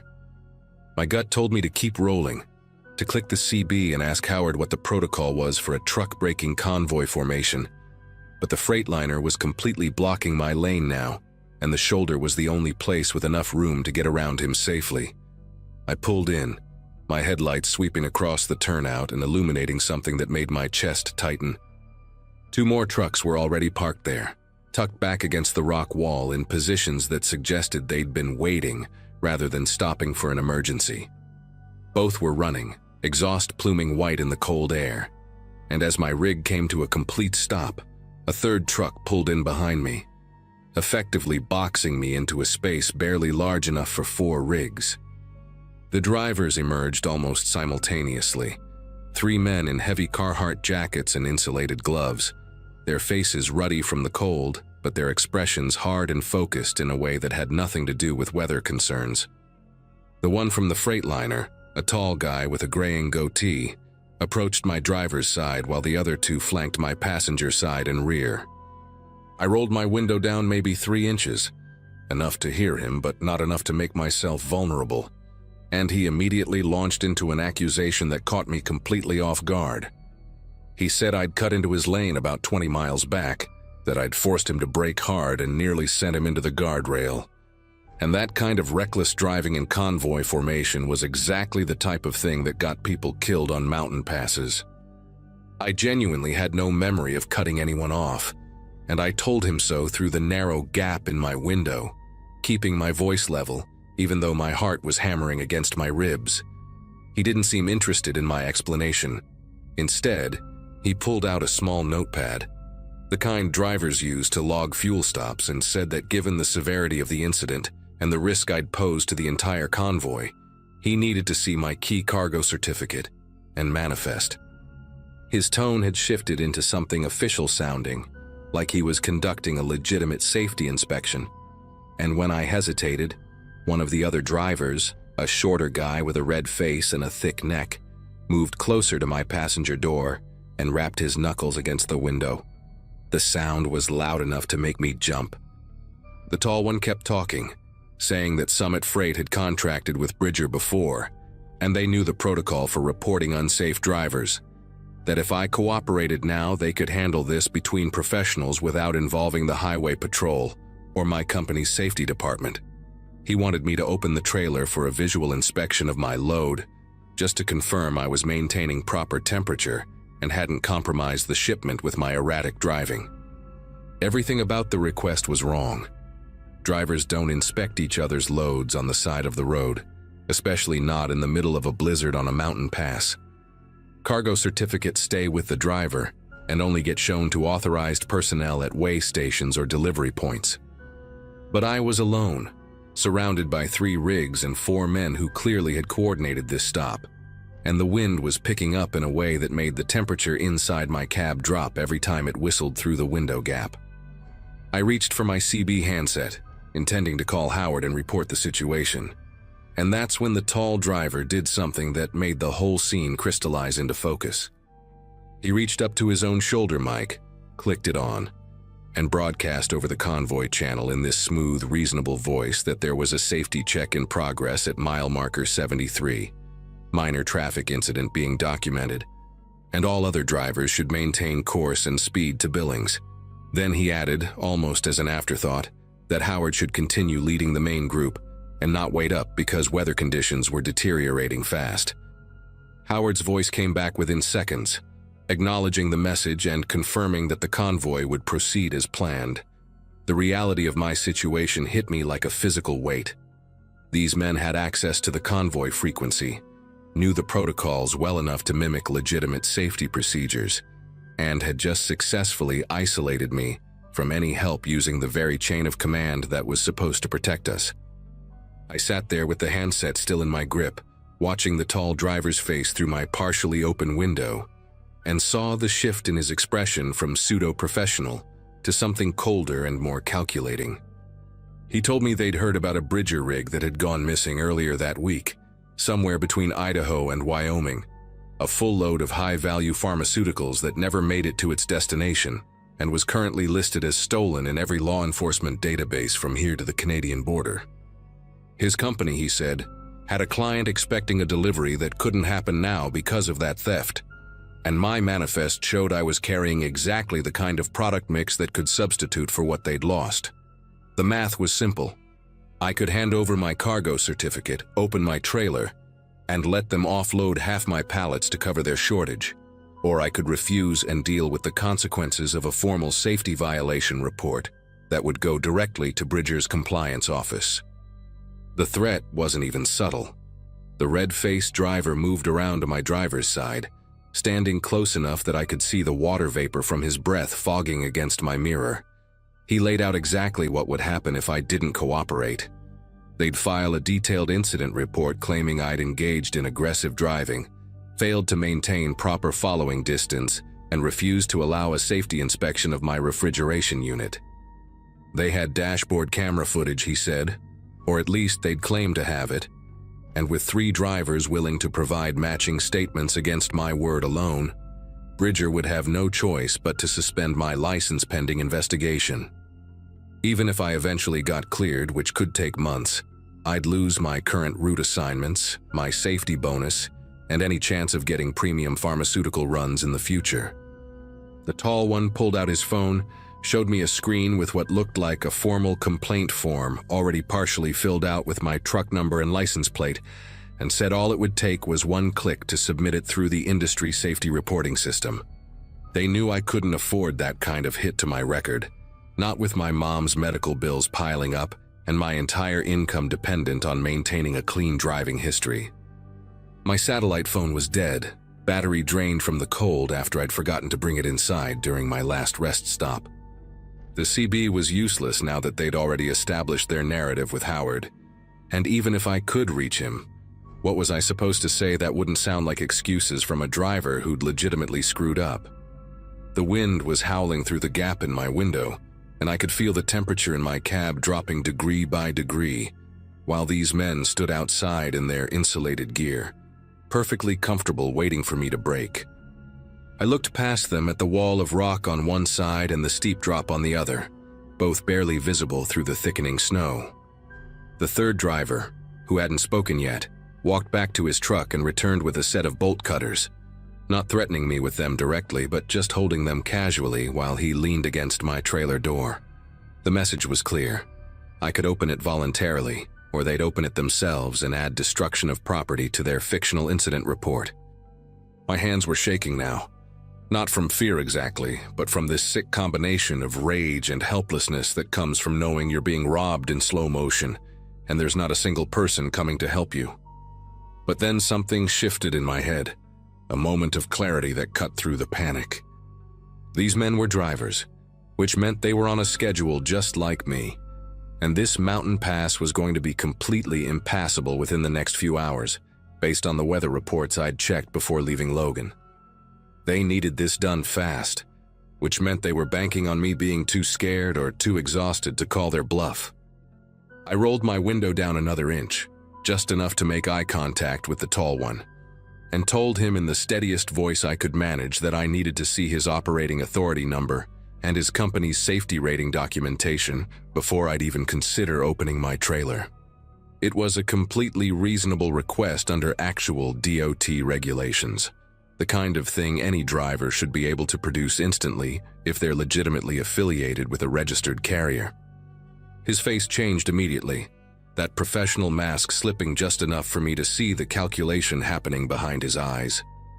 He started to respond, probably with another threat, but I cut him off and said I was also going to need the incident time-stamped and location verified through the convoy's GPS coordination system, which Bridger monitored in real time for all pharmaceutical loads.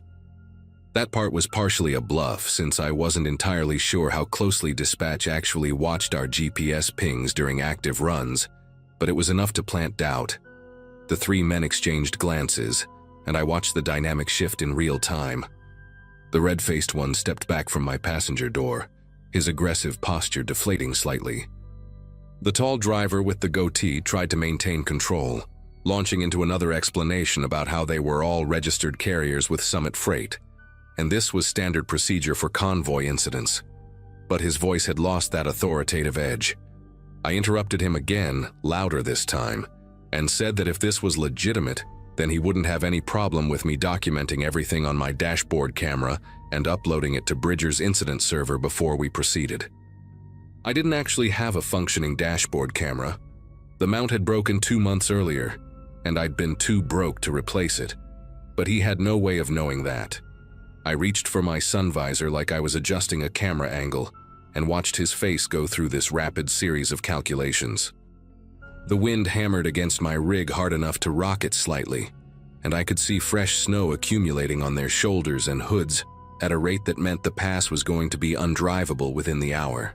They were running out of time and they knew it.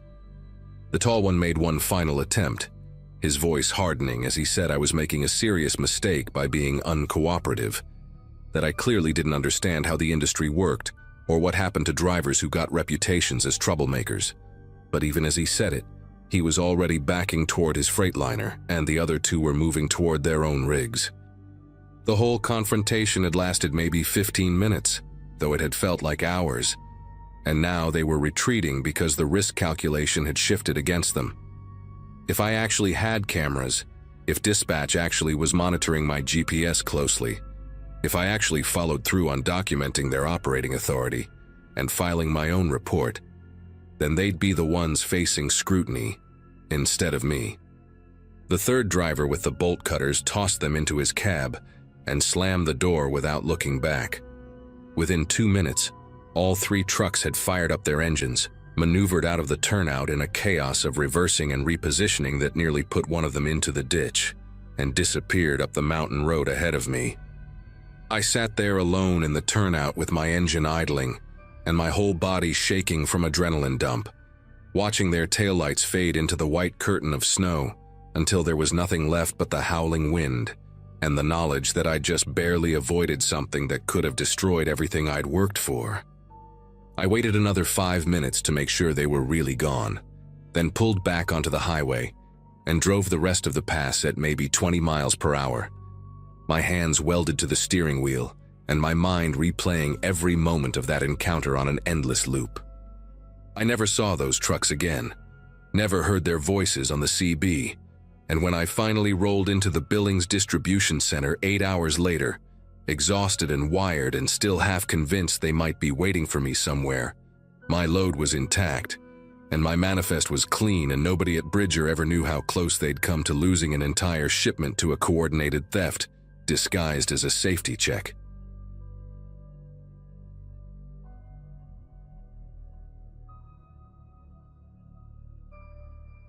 When you spend most nights alone on the interstate, you start to see things differently.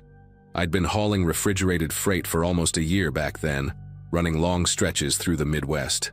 My routine was simple: music low, thermos of coffee within reach, and a habit of counting mile markers to stay awake.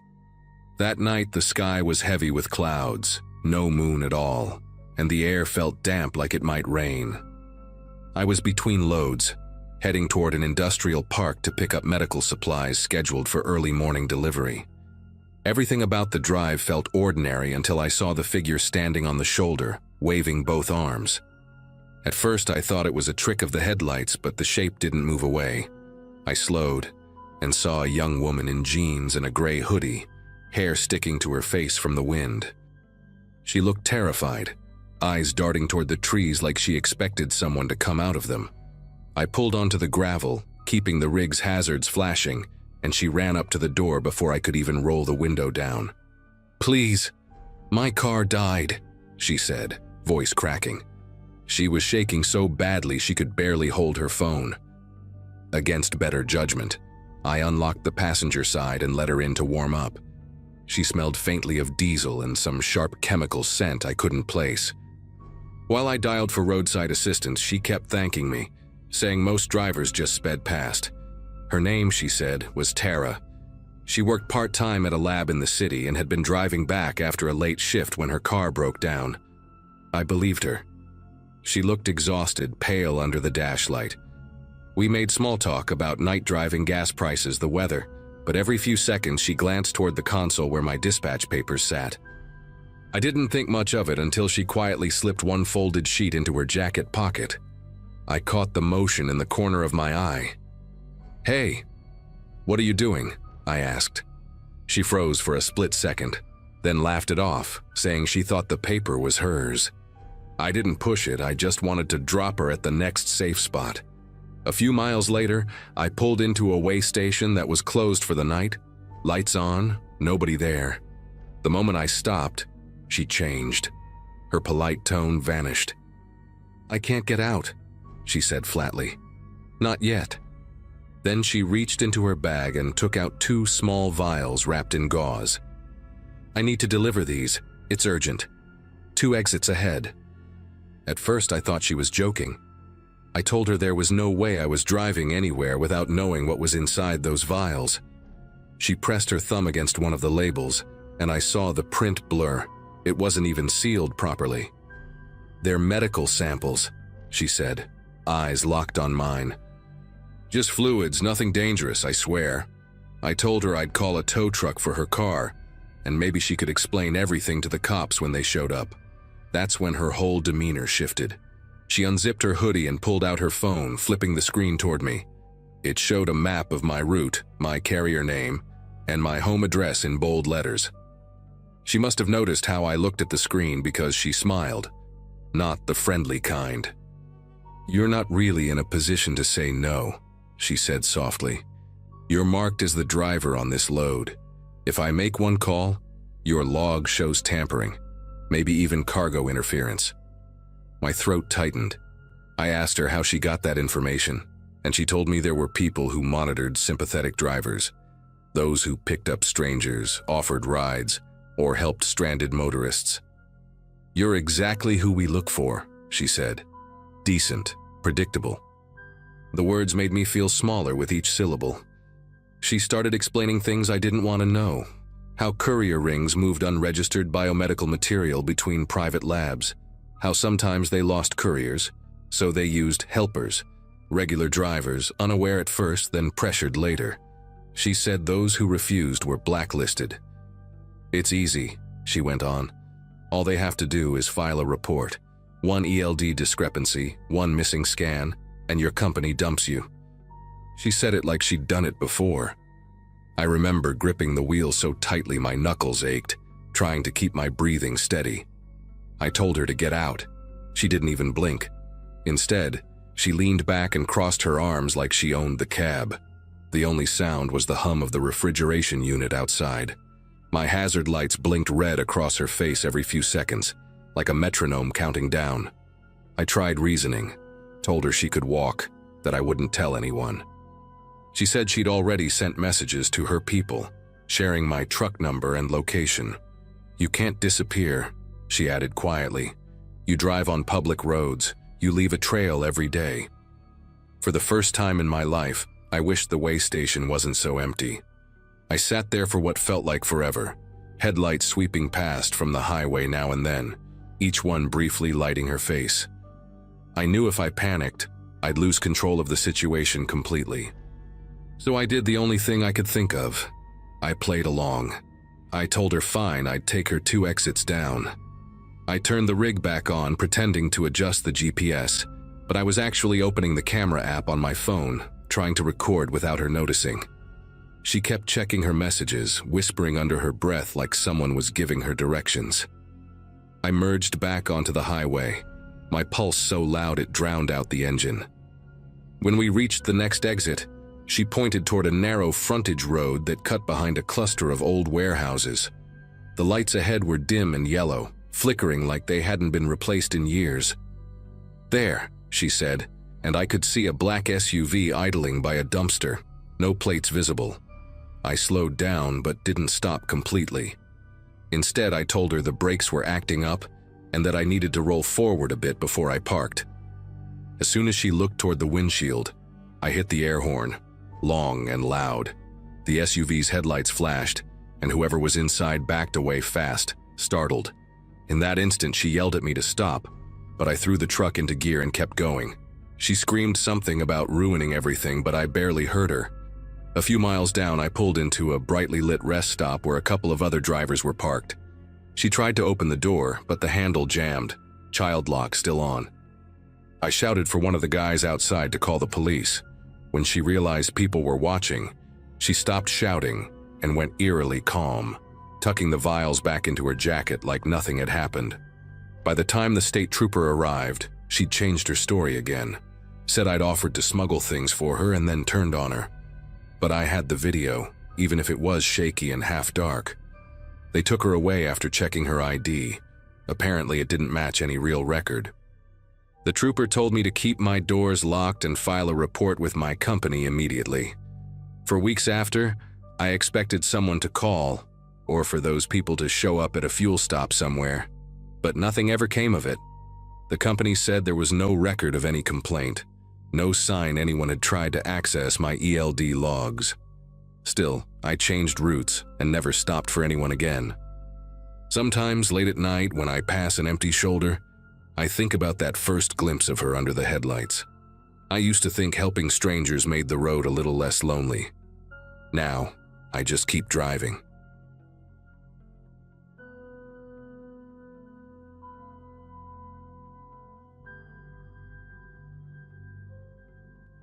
I've been driving long-haul routes for nearly 15 years, mostly through the Midwest.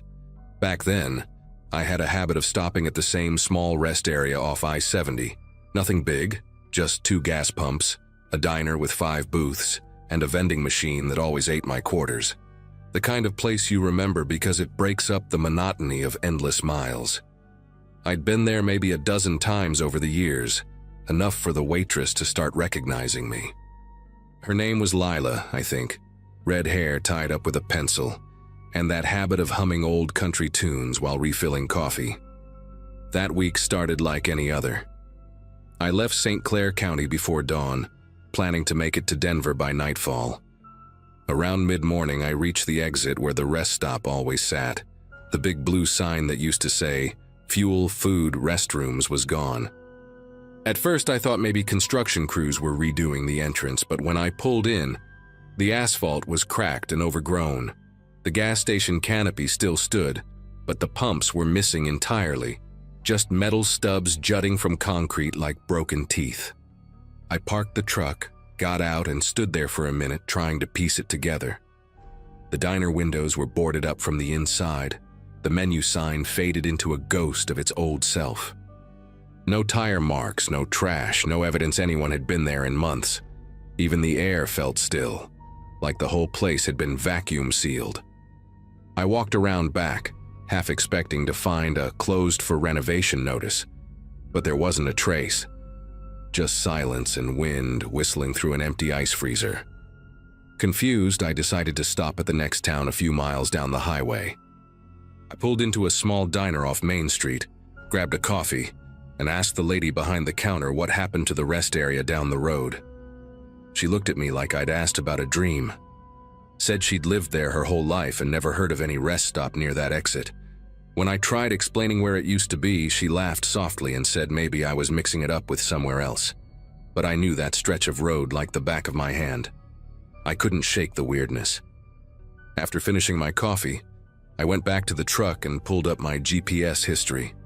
Sure enough, it showed multiple stops at those same coordinates over the years. I even remembered refueling there last time, just a few months earlier. I had a receipt from the gas pump tucked in my logbook. When I checked, it was still there. The station's name, a timestamp, even the same exit number.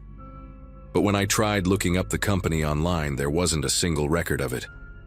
No listing, no business registration, nothing on Google Maps. Just a blank spot surrounded by farmland.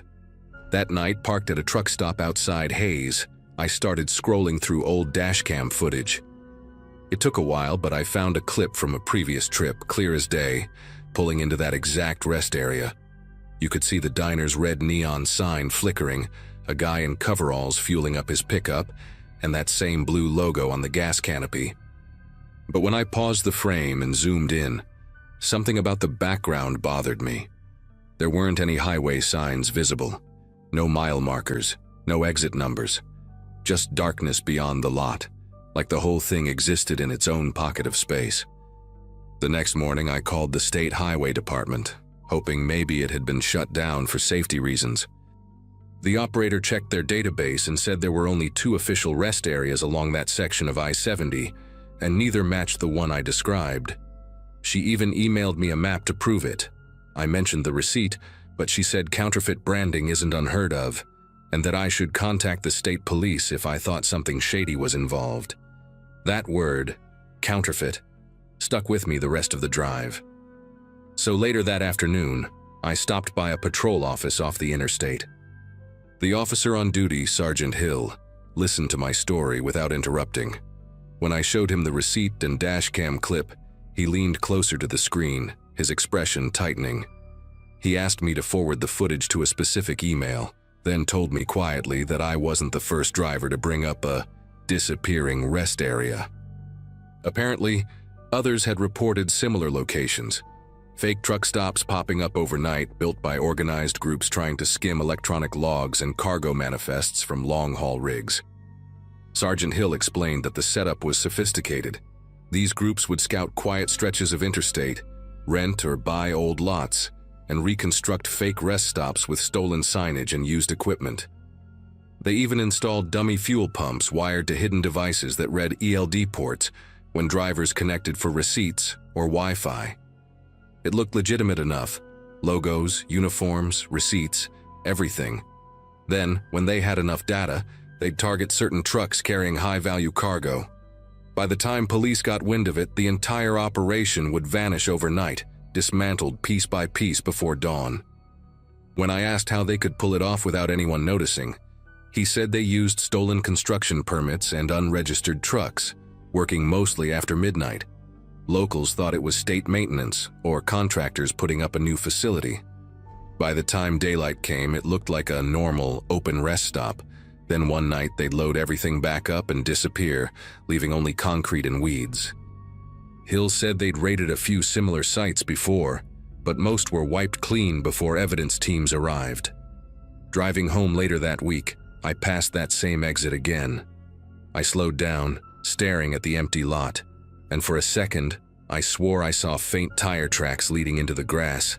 Not fresh, but not completely gone either. The diner's outline was still visible under the dust, like a ghost shadow of where it once stood. I didn't stop.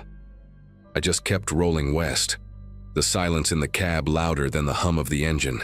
I couldn't stop thinking about how many other places like that might still be out there, waiting for another driver to pull in. I've kept that receipt ever since, tucked in my glove compartment. The logo's faded now, the ink bleeding from heat and time, but it's proof, at least to me, that the place existed. Or maybe it didn't. Maybe I was one of the last people to ever see it before it disappeared for good. Either way, I don't stop anywhere that isn't on an official highway list anymore. You learn to trust your instincts on the road, but after that day I also learned to trust the map more than my memory.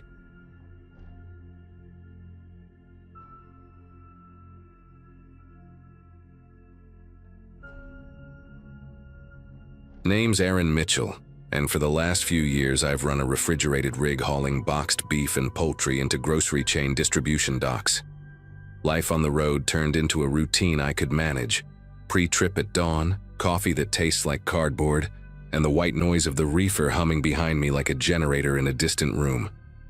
Bills got paid, mileage stacked up, and I kept my head down. That particular morning began like any other. Clean BOL, seal number noted.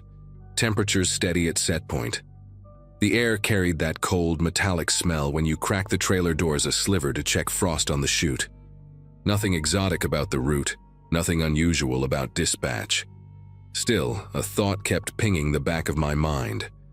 The last 2 drops had shown weights a little lighter than what I'd scanned. Not a huge gap, just enough to raise an eyebrow. The seal on today's load looked fine at first glance, same color, same serial format. But the crimp had a tiny burr, like someone closed it with a tool that didn't belong to it. My notes from prior runs showed a different style of crimp entirely. Inside the trailer, the air felt too crisp for the temp reading on the unit. The probe said one number, my breath said another. The data line on the ELD recorded a short stop the night before, at a location I didn't recognize, just a code where a city tag usually lives. Dispatch brushed it off as a ping glitch when I called, telling me to make my window and quit worrying. I kept rolling toward the first dock, repeating the seal number out loud, trying to anchor it in my head. Little things matter with a reefer: weights, temps, seals. And today, the little things didn't quite line up. At the distribution yard, I backed into a door next to another reefer rig I'd seen on this route a handful of times. The driver climbed down. Caleb Foster, mid-30s, ball cap with a frayed brim, the kind of guy who keeps his gloves clipped to his belt so he never loses them. We traded quick hellos while the dock light went red. He mentioned his paperwork showed a shrink on the last run that didn't match what he'd scanned. I joked about ghost pallets, and he didn't laugh. When his turn came to open up, he pointed at his seal. Same color as mine, same serial style, same odd burr on the crimp. We compared BOLs right there on the bumper, and a chill ran through me that had nothing to do with the trailer. His recorded gross and my recorded gross were mirror images, like someone swapped items between two nearly identical loads. We pulled our ELD temp graphs and laid the phones side by side on the dock plate. Both showed a tiny temperature ripple around the same time overnight. Less than a degree, barely a hiccup, but visible if you knew how to read the slope. His log, like mine, had that mysterious stop code with no location tag, sandwiched between miles that should have been continuous. The receiving clerk called out that my door was going green, but I held back. If we swung the doors and something didn't match, it would be on us. We asked for a supervisor and requested a witnessed break of the seal with a scale ticket at the dock. The clerk frowned, made a call, and came back with a new tone in his voice. "You two wait here." The dock light stayed stubbornly red, and the hum of the building felt suddenly louder, like we'd stepped into a machine that just noticed us. After nearly 20 minutes, a man in a reflective vest appeared, clipboard in hand, with a tight expression like someone who'd just stepped into a problem he didn't want. He asked for our paperwork, then told us both to stay put while he made a few calls. Through the window, I watched him talk to a warehouse manager and another guy in a collared shirt with no badge, just a visitor pass clipped sideways.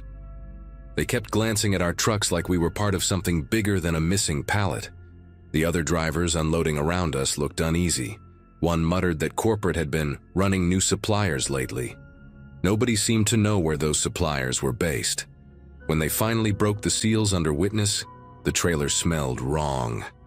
Not spoiled exactly, just metallic and sharp, the way a slaughterhouse alley does on a humid day.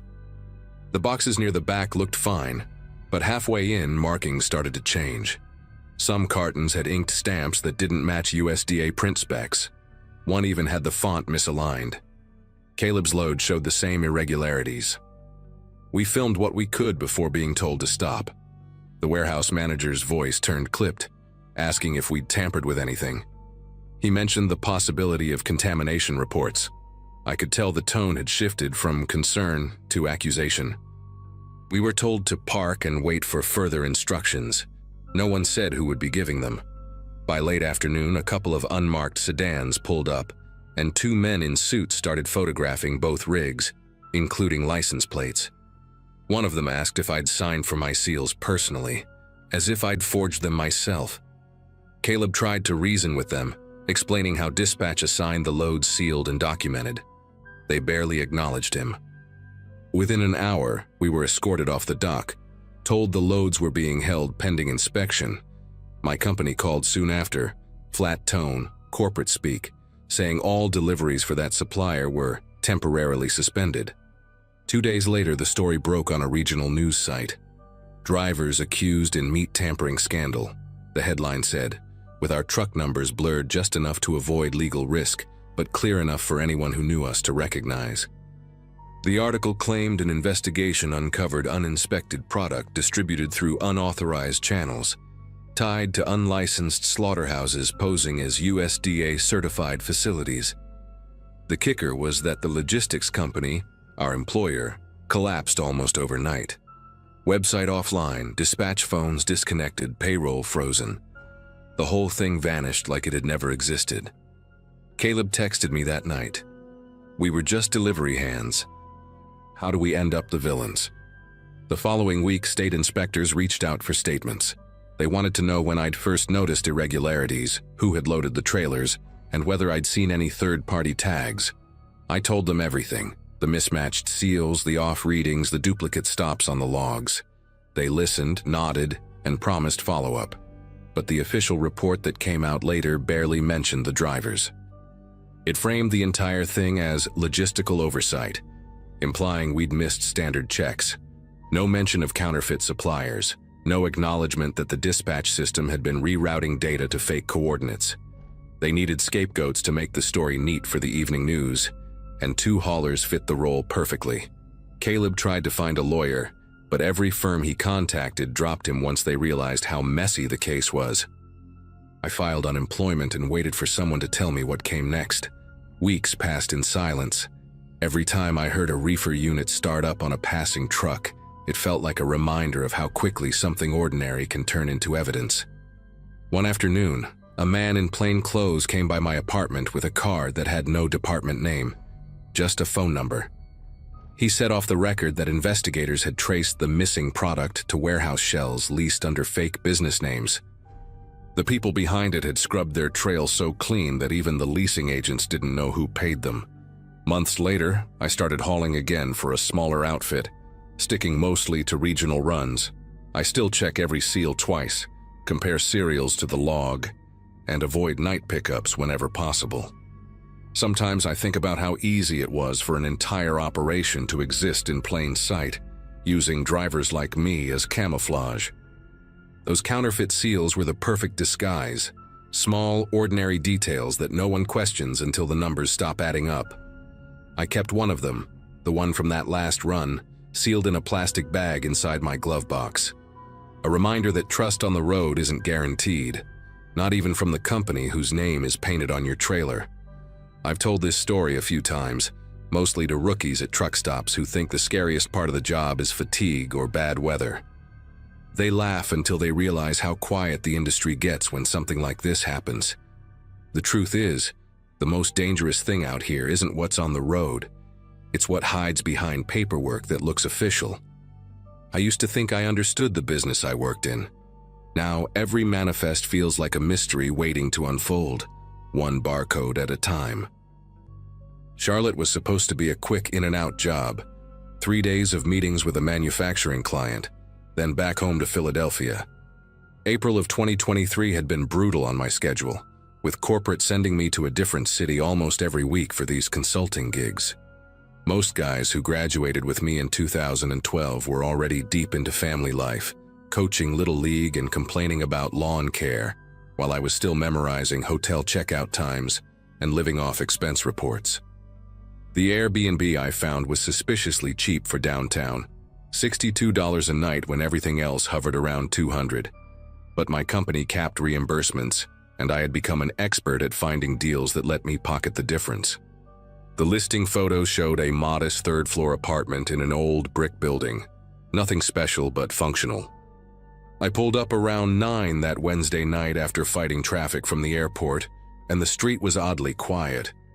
Just a handful of parked cars and the dim glow of shops closing down. I grabbed my suitcase from the trunk, punched in the lockbox code, and climbed the narrow stairwell to Unit 3B without passing a single soul. The apartment smelled faintly of lemon cleaning spray, that artificial freshness hosts use to mask the reality of strangers cycling through every few days. Everything looked close enough to the photos, though clearly more worn. The hardwood floors had deep scratches near the doorways, the couch cushions held permanent impressions from countless bodies, and the kitchen appliances had that yellowed plastic look of things too old to be stylish but too functional to replace. Still, the bed was made with crisp white sheets, the bathroom had fresh towels, and the Wi-Fi connected on the first try. Good enough for my purposes. What drew my attention was the small balcony off the living room, just wide enough for 2 cheap plastic chairs and a neglected plant that had died months ago. I stepped outside to get some air after unpacking, and that is when I noticed the view. Directly across the street, maybe 40 feet away, sat an upscale jewelry store with tasteful window displays and security lights that cast a warm glow on cases full of watches and diamonds. Pretty spot for a cigarette if I still smoked, I thought.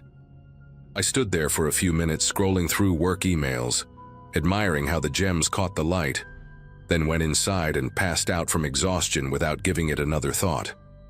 Thursday came and went in a blur of conference rooms and handshakes. The client was demanding but reasonable, and by 6 in the evening I had wrapped up most of the critical discussions. I stopped at a Thai place a few blocks from the apartment, ate alone at the bar while watching a basketball game I did not care about, and made it back to the Airbnb around 8:30. The building was quiet again, and I passed an elderly woman on the second-floor landing who nodded politely but said nothing. Once inside, I kicked off my shoes, loosened my tie, and decided to enjoy the balcony for a bit before diving into the report I needed to finish. The evening air was cool and pleasant, that perfect spring temperature where you do not need a jacket but appreciate long sleeves. I leaned against the railing, looking down at the street, watching a couple walk by holding hands, when something caught my eye. A small black shape tucked underneath the metal railing, almost invisible, unless you were standing at that exact angle. At first I thought it was a piece of electrical tape or some weatherproofing material, but when I crouched down to look closer, my throat tightened. It was a camera, compact and deliberately concealed, its tiny lens pointed directly at the jewelry store across the street. I stayed crouched there for what felt like a full minute, just staring at this thing that should not exist. The camera was professional looking, matte black housing with no visible brand markings, mounted with industrial adhesive and angled with precision. This was not some random security measure a paranoid landlord might install. It was pointed outward, not at the apartment entrance or the balcony itself. Someone had placed it there specifically to watch that jewelry store, and they had done it carefully enough that a casual guest would never notice.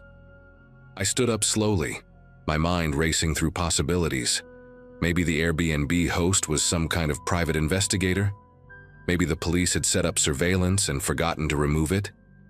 Neither explanation made sense, but I desperately wanted one of them to be true.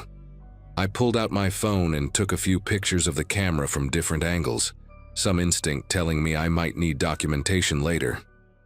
Then I stepped back inside the apartment and locked the balcony door, suddenly very aware of how exposed those large windows made me feel.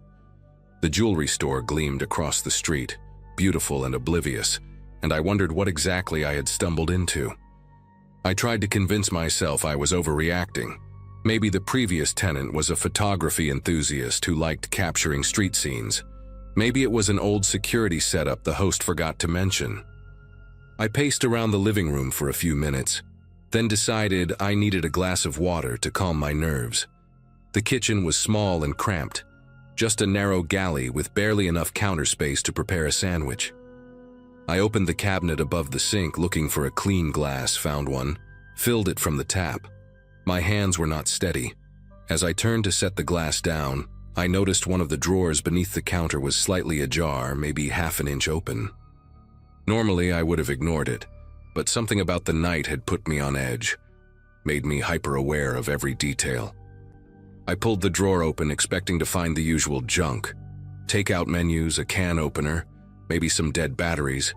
Instead, I found a folded city map, the kind you pick up for free at gas stations, worn at the creases like it had been opened and closed dozens of times. Beneath it sat a small spiral notebook with a black cover, the type students use for class notes. I should have closed that drawer and walked away. I should have minded my own business and gone to bed. But my fingers were already reaching for the map before my brain could stop them. The map unfolded to show downtown Charlotte, and my stomach turned to ice when I saw what someone had done to it. The jewelry store across the street was circled in red ink, not once, but at least 7 or 8 times, the circles layered on top of each other with obsessive intensity. Small X marks dotted the surrounding blocks. each one labeled with cryptic abbreviations I could not decipher. An arrow pointed to an alley behind the store with the words "Service Entrance" written in neat, careful handwriting. I set the map aside and opened the notebook with fingers that had gone numb.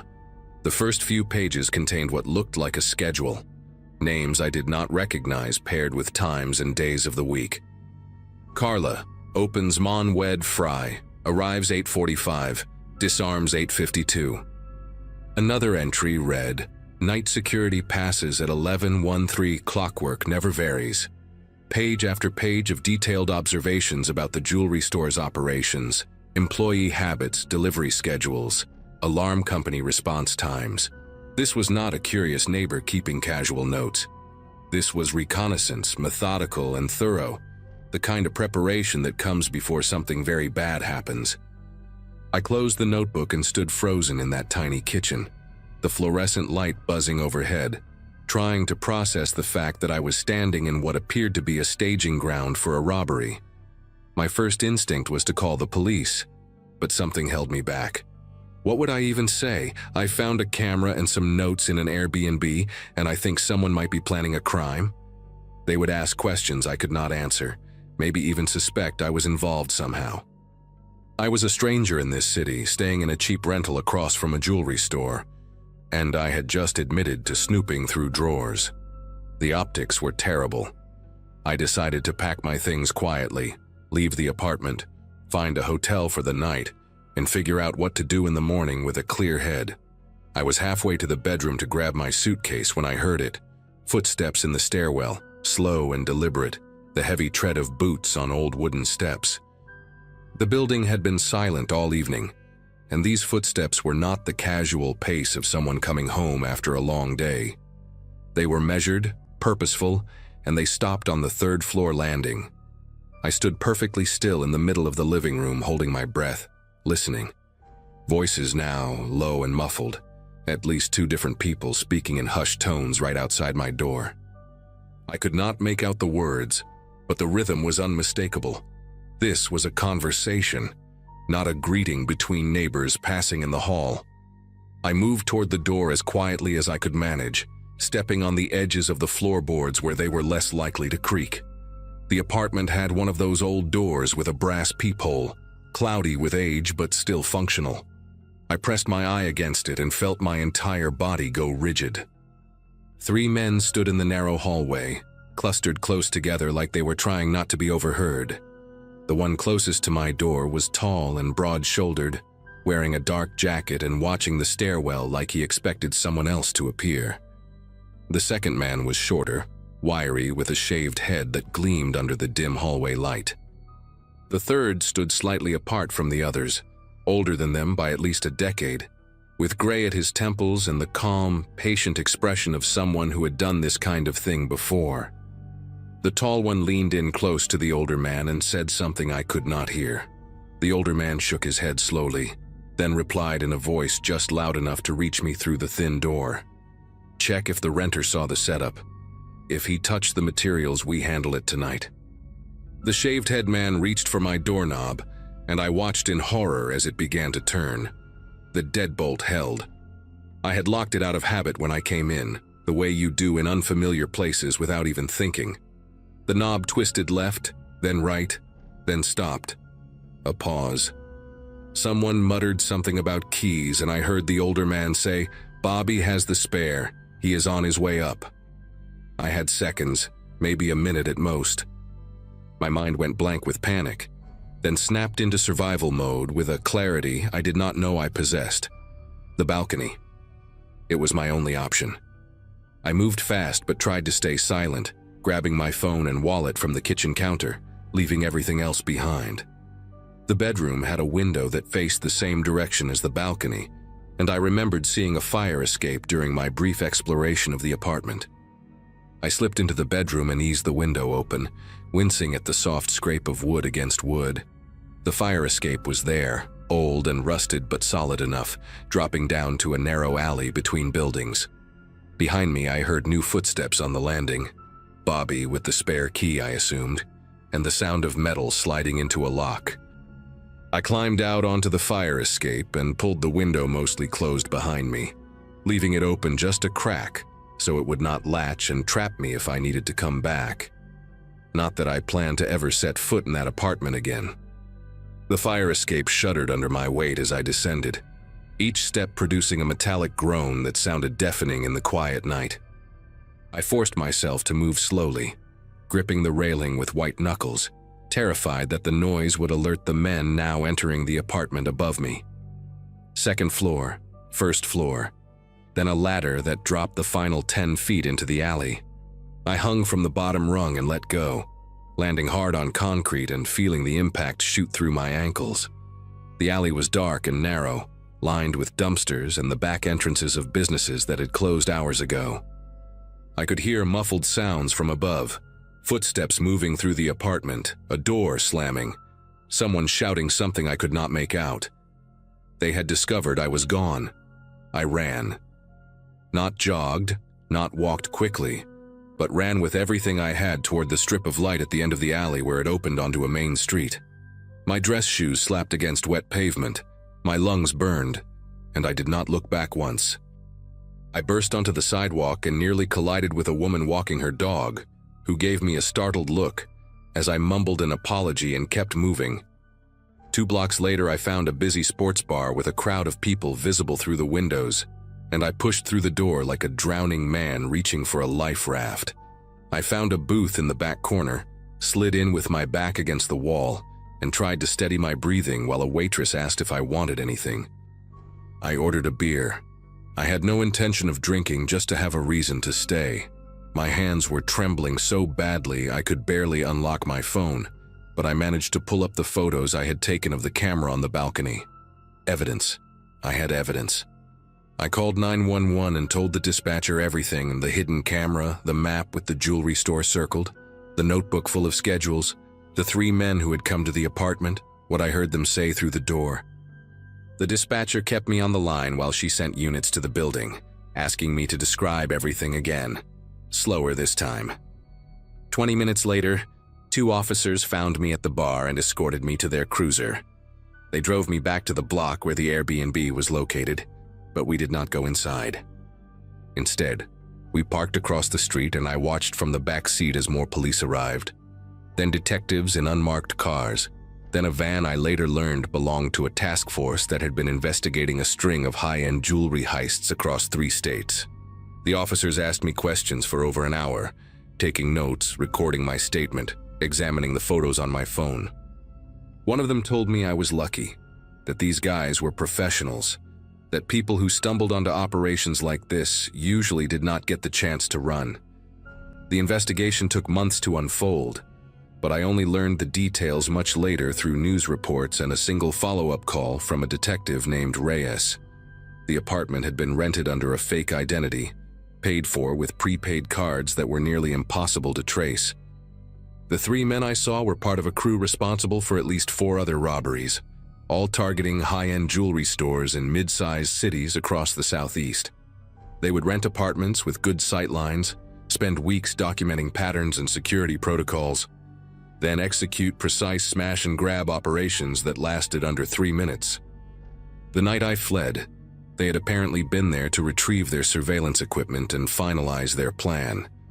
The robbery was scheduled for that weekend. My accidental discovery forced them to abandon the job and scatter. 2 of them were arrested 6 weeks later during a traffic stop in Tennessee. The 3rd disappeared and remains at large as far as I know. I never went back for my suitcase or the clothes I left behind. The Airbnb listing vanished from the site within days, and I never received a response from the host when I tried to contact them. Sometimes I think about how close I came to something irreversible, how a simple habit of locking the deadbolt bought me the 60 seconds I needed to survive. I still travel for work, still book cheap rentals in unfamiliar cities, but now I check every drawer, every corner, every angle of every room before I unpack. And I always sleep with a chair wedged under the doorknob.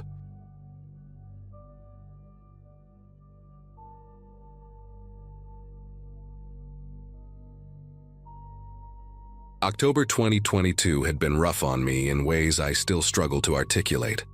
a layoff from the marketing firm where I had worked since graduating college in 2017, followed by the kind of breakup that leaves you staring at your ceiling at 3 in the morning, wondering where exactly everything went wrong.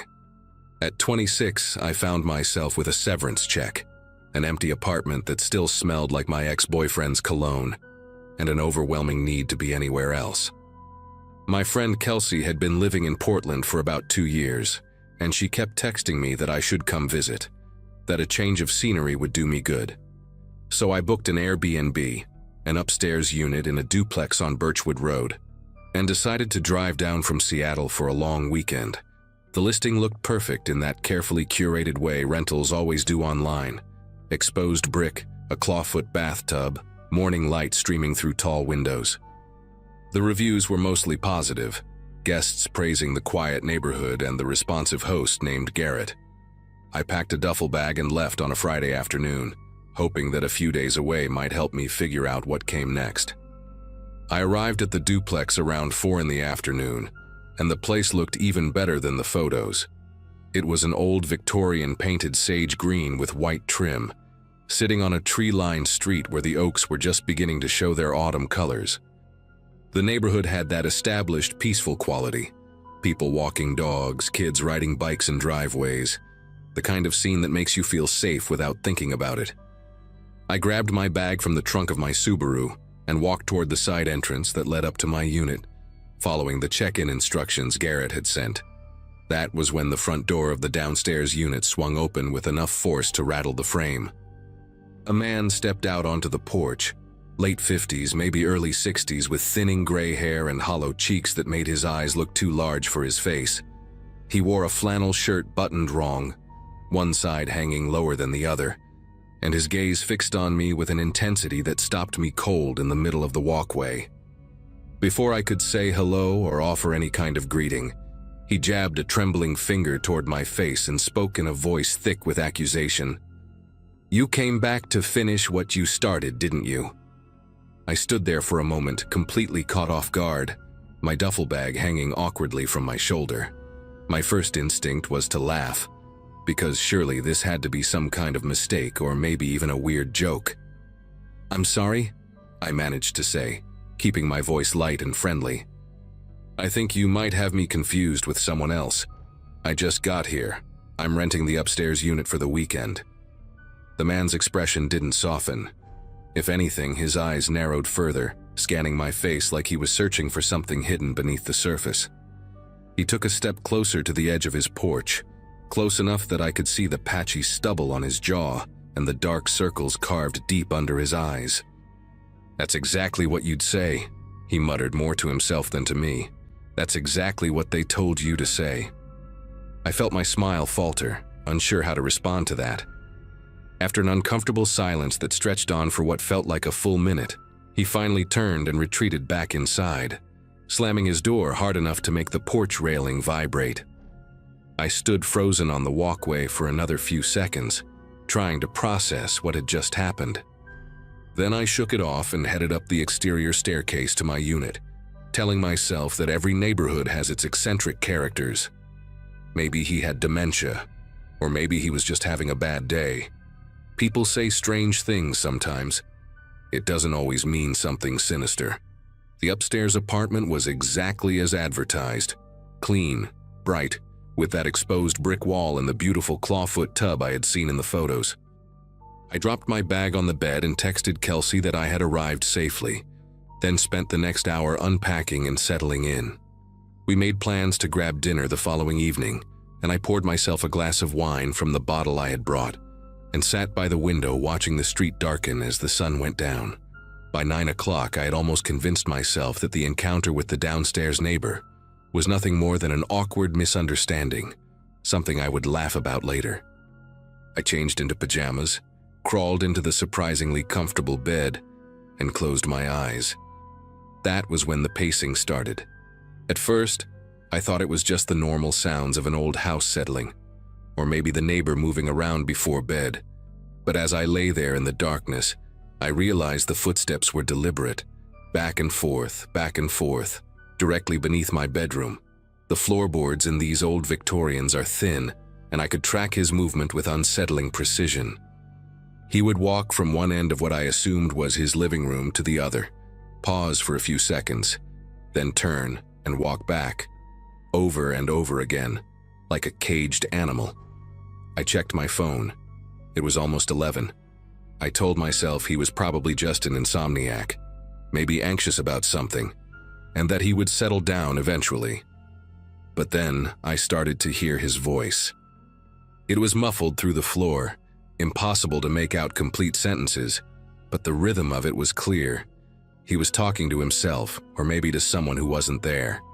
I pressed my ear closer to the mattress, straining to listen, and caught fragments that made my chest tighten. They sent her again, and she thinks I don't know, and something that sounded horribly like, "This time I'll be ready." I barely slept that night. Every time I started to drift off, the pacing would resume, or I would hear that low, muttering voice rising up through the floorboards like smoke. By the time pale morning light began to filter through the curtains, I had maybe gotten 2 hours of broken rest. I lay there debating what to do. Should I message Garrett, the host? Should I just leave and find a hotel? Part of me felt ridiculous for being so shaken by what was probably just a lonely, mentally unwell man who posed no real threat. I decided to give it one more chance to see how things looked in the daylight. I showered, got dressed, and made myself a cup of coffee using the little Keurig machine on the kitchen counter. Around 8 in the morning, I gathered the small bag of trash I had accumulated, the wine bottle, some packaging from snacks, and headed downstairs to find the bins Garrett had mentioned were located at the side of the house. The morning air was crisp and cool, and for a moment everything felt normal again. Birds were singing, a jogger passed by on the sidewalk, and I could smell someone cooking bacon somewhere nearby. I rounded the corner toward the trash cans, and that was when the downstairs door burst open and he came rushing out, a kitchen knife clutched in his right hand. I dropped the trash bag and stumbled backward, nearly tripping over my own feet. He stopped about 6 feet away from me, close enough that I could see the blade catching the morning sunlight, close enough that I could see how badly his hand was shaking. His eyes were wild and bloodshot, rimmed with red like he hadn't slept in days, and there was a sheen of sweat on his forehead despite the cool air. "Admit it," he said, his voice cracking on the words. "Admit who hired you. I know you're one of them. I know they sent you to watch me, to report back." "Who is it? The government? My ex-wife? Just tell me the truth and maybe we can work something out." I held my hands up slowly, palms facing him, trying to keep my breathing steady even though my heart was slamming against my ribs so hard I thought I might pass out. "I don't know what you're talking about," I said, forcing my voice to stay calm. "My name is Whitney. I'm just here for the weekend. I've never seen you before in my life, I swear to God." He stared at me for a long moment, the knife trembling in his grip, and I genuinely did not know if he was about to lunge at me or collapse into tears. Then, just as suddenly as he had appeared, something in his expression shifted. His shoulders sagged, and he lowered the knife to his side, though he didn't let go of it. "That's what the last one said too," he muttered, his voice hollow now, drained of its previous intensity. "They always say that. They always have a story." He turned and shuffled back inside without another word, closing his door behind him with a soft click that somehow felt more disturbing than a slam. I stood there in the side yard, shaking, my legs feeling like they might give out beneath me. As soon as I could move again, I rushed back up to my unit and locked the door behind me, then pushed a chair against it for good measure. I grabbed my phone and immediately called Garrett, the host, my words tumbling out in a panicked rush as I described what had just happened. There was a pause on the other end of the line, and then Garrett sighed, not with concern but with what sounded almost like mild annoyance. "Oh, that's just Howard," he said, like he was explaining away a barking dog. "He's been going through a rough patch lately. Divorce, lost his job, you know how it is. He's harmless, really. Just try to avoid him and you'll be fine." I wanted to scream at him. I wanted to ask how a man waving a knife at a guest could possibly be considered harmless. But Garrett kept talking, assuring me that Howard had lived in the downstairs unit for over 3 years, and had never actually hurt anyone, that he just had episodes sometimes, and that they usually passed within a day or two. He offered me a partial refund if I wanted to leave early, but said it in a tone that made it clear he thought I was overreacting. I hung up the phone feeling more alone than I had in months. Kelsey was at work and couldn't come get me until the evening, and the thought of walking back to my car, which was parked on the street right in Howard's line of sight, filled me with dread. So I stayed inside, double-checking that every window was locked, keeping the chair wedged against the door. I tried to distract myself with my phone, scrolling through social media, but I kept glancing toward the floor every time I heard a creak from below. Around noon, the pacing started again. Back and forth, that relentless rhythm that I could feel in my teeth. And then, sometime in the early afternoon, the pacing stopped, and I heard footsteps coming up the exterior staircase toward my door. I held my breath, standing in the middle of the living room, staring at the door like it might explode inward at any second. The footsteps stopped at the top of the stairs. There was a long pause, 10 seconds, maybe 15, and then a soft scraping sound, like paper being pushed across wood. I watched as a folded piece of notebook paper slid beneath the gap at the bottom of the door, coming to rest on the hardwood floor about 2 feet in front of me. The footsteps retreated back down the stairs, slow and deliberate, and I heard Howard's door open and close. I didn't move for at least a full minute. When I finally worked up the courage to pick up the note, my fingers felt numb and clumsy, like they belonged to someone else. The handwriting was jagged and uneven, pressed so hard into the paper that it had torn through in places. It read, "I know you're here to take me. I won't go quietly. I've prepared. Tell whoever sent you that I'm ready this time. I won't let it happen again." I read it 3 times, trying to make sense of it, trying to convince myself that this was just the ramblings of a sick man and not a genuine threat. But the words "I've prepared" kept echoing in my head, and I thought about that knife in his hand, and I knew I had to get out of there. I started shoving my clothes back into my duffel bag, not bothering to fold anything, just cramming it all in as fast as I could. My car keys were on the kitchen counter, and I grabbed them, clutching them so tight the metal teeth dug into my palm. I called Kelsey while I packed, and she picked up on the second ring. "I need you to stay on the phone with me," I said, my voice coming out shakier than I wanted. "I'm leaving right now, and I need someone to know what's happening in case something goes wrong." She asked me what was going on, and I gave her the short version: crazy neighbor, knife, threatening note, and she told me to call the police. I told her I just wanted to get out first, that I could call them from the road, that I didn't want to wait around for them to show up while Howard was downstairs doing God knows what. I zipped up my bag, slung it over my shoulder, and moved the chair away from the door. My plan was simple: get down the stairs as fast as possible, sprint to my car, and drive away without looking back. I took a deep breath, unlocked the deadbolt, and pulled the door open. That was when I heard the downstairs door slam open with a bang that echoed through the whole building. Heavy footsteps pounded up the wooden staircase, fast and furious, shaking the entire structure with each step. I didn't think, I just reacted. I slammed my door shut and threw the deadbolt, then shoved the chair back against it with all my strength.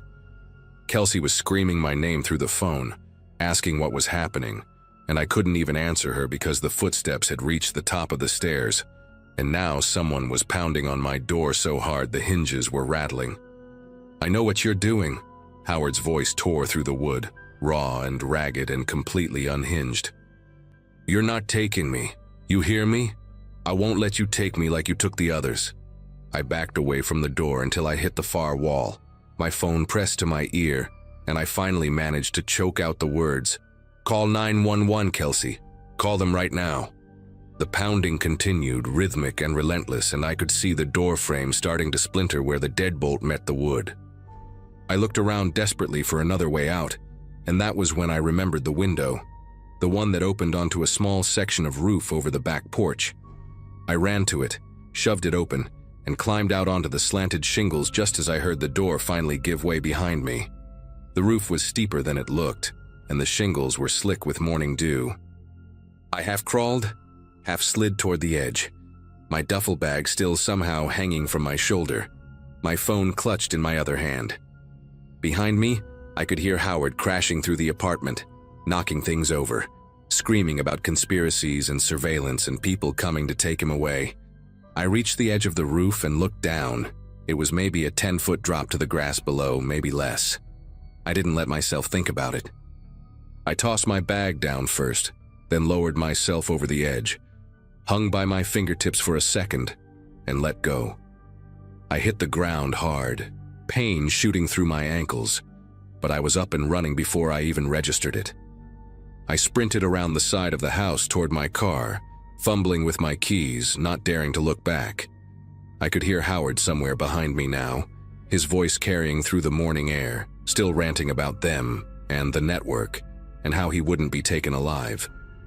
I reached my Subaru, ripped the door open, threw myself inside and locked it. My hands were trembling so badly it took me 3 tries to get the key in the ignition. When the engine finally roared to life, I peeled away from the curb without even checking for traffic, and I didn't stop driving until I was 3 miles away, parked in the lot of a grocery store, sobbing so hard I could barely breathe. The police found Howard inside the upstairs unit, sitting on the floor of the living room with the knife still in his hand. He didn't resist when they arrested him. Kelsey had called 911 the moment she heard the door break down, and the officers arrived within 8 minutes, an eternity when you're running for your life, but fast enough that he didn't have time to flee. I gave my statement from the grocery store parking lot, still shaking, still crying, and a detective called me later that evening to fill in the gaps. Apparently, Howard had been in and out of psychiatric facilities for years. He suffered from severe paranoid schizophrenia, and he had stopped taking his medication about 2 months before I arrived. Garrett, the host, knew about his condition, but thought he could manage the situation because Howard had been stable for a while. The detective told me I was lucky, that Howard had made similar accusations against a previous guest 6 months earlier, a woman who had cut her stay short after he followed her to her car. No charges were filed that time because she just wanted to forget it happened. I still think about that sometimes, about how close I came to being another story that got swept under the rug. I left a detailed review on the Airbnb listing, warning other travelers, and reported Garrett to the platform. The listing was taken down a few weeks later. I never went back to Portland, and even now, 2 years later, I still check the locks twice before bed. I still flinch when I hear footsteps on stairs. Some fears, once they find you, never really let go.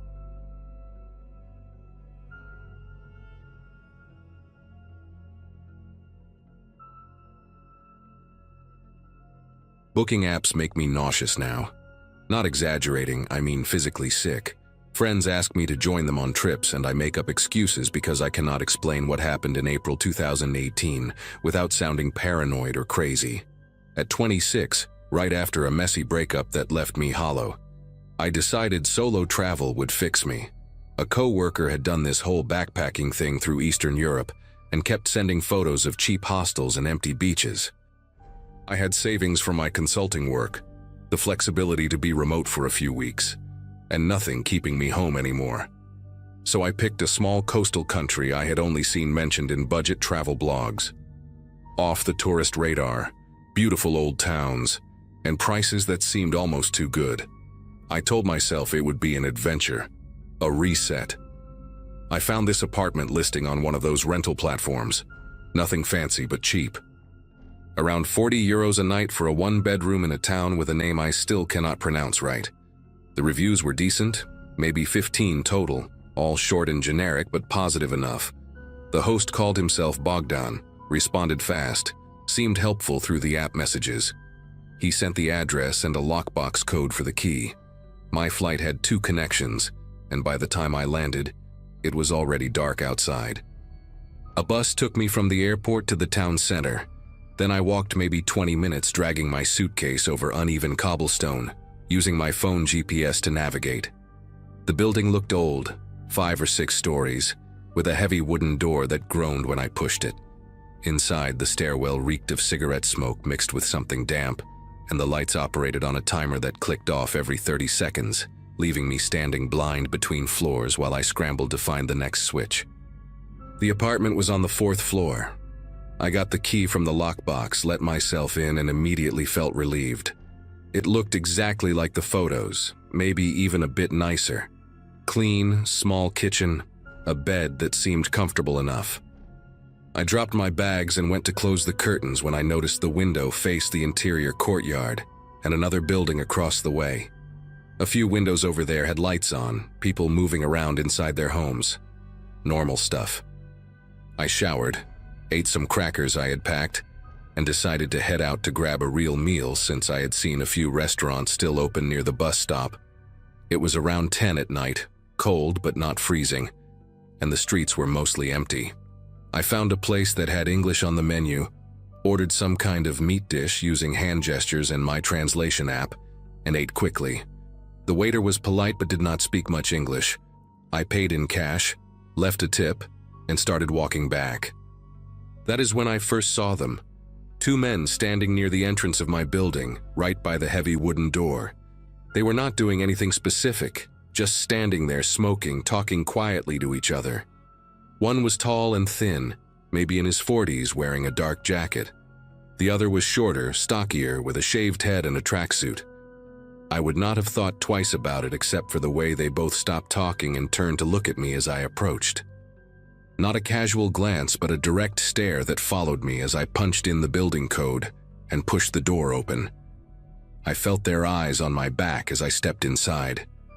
The door closed behind me, and I stood in the dark stairwell, heart beating faster than it should have been. I told myself I was being paranoid. Jet lag, unfamiliar place, my mind playing tricks. But something about the way they watched me, like they were expecting me, stuck with me as I climbed those 4 flights of stairs in the clicking darkness. I slept badly that night, kept waking up to sounds I could not identify. Pipes groaning, doors closing somewhere in the building. Muffled voices that could have been from neighboring apartments or from the stairwell. I could not tell.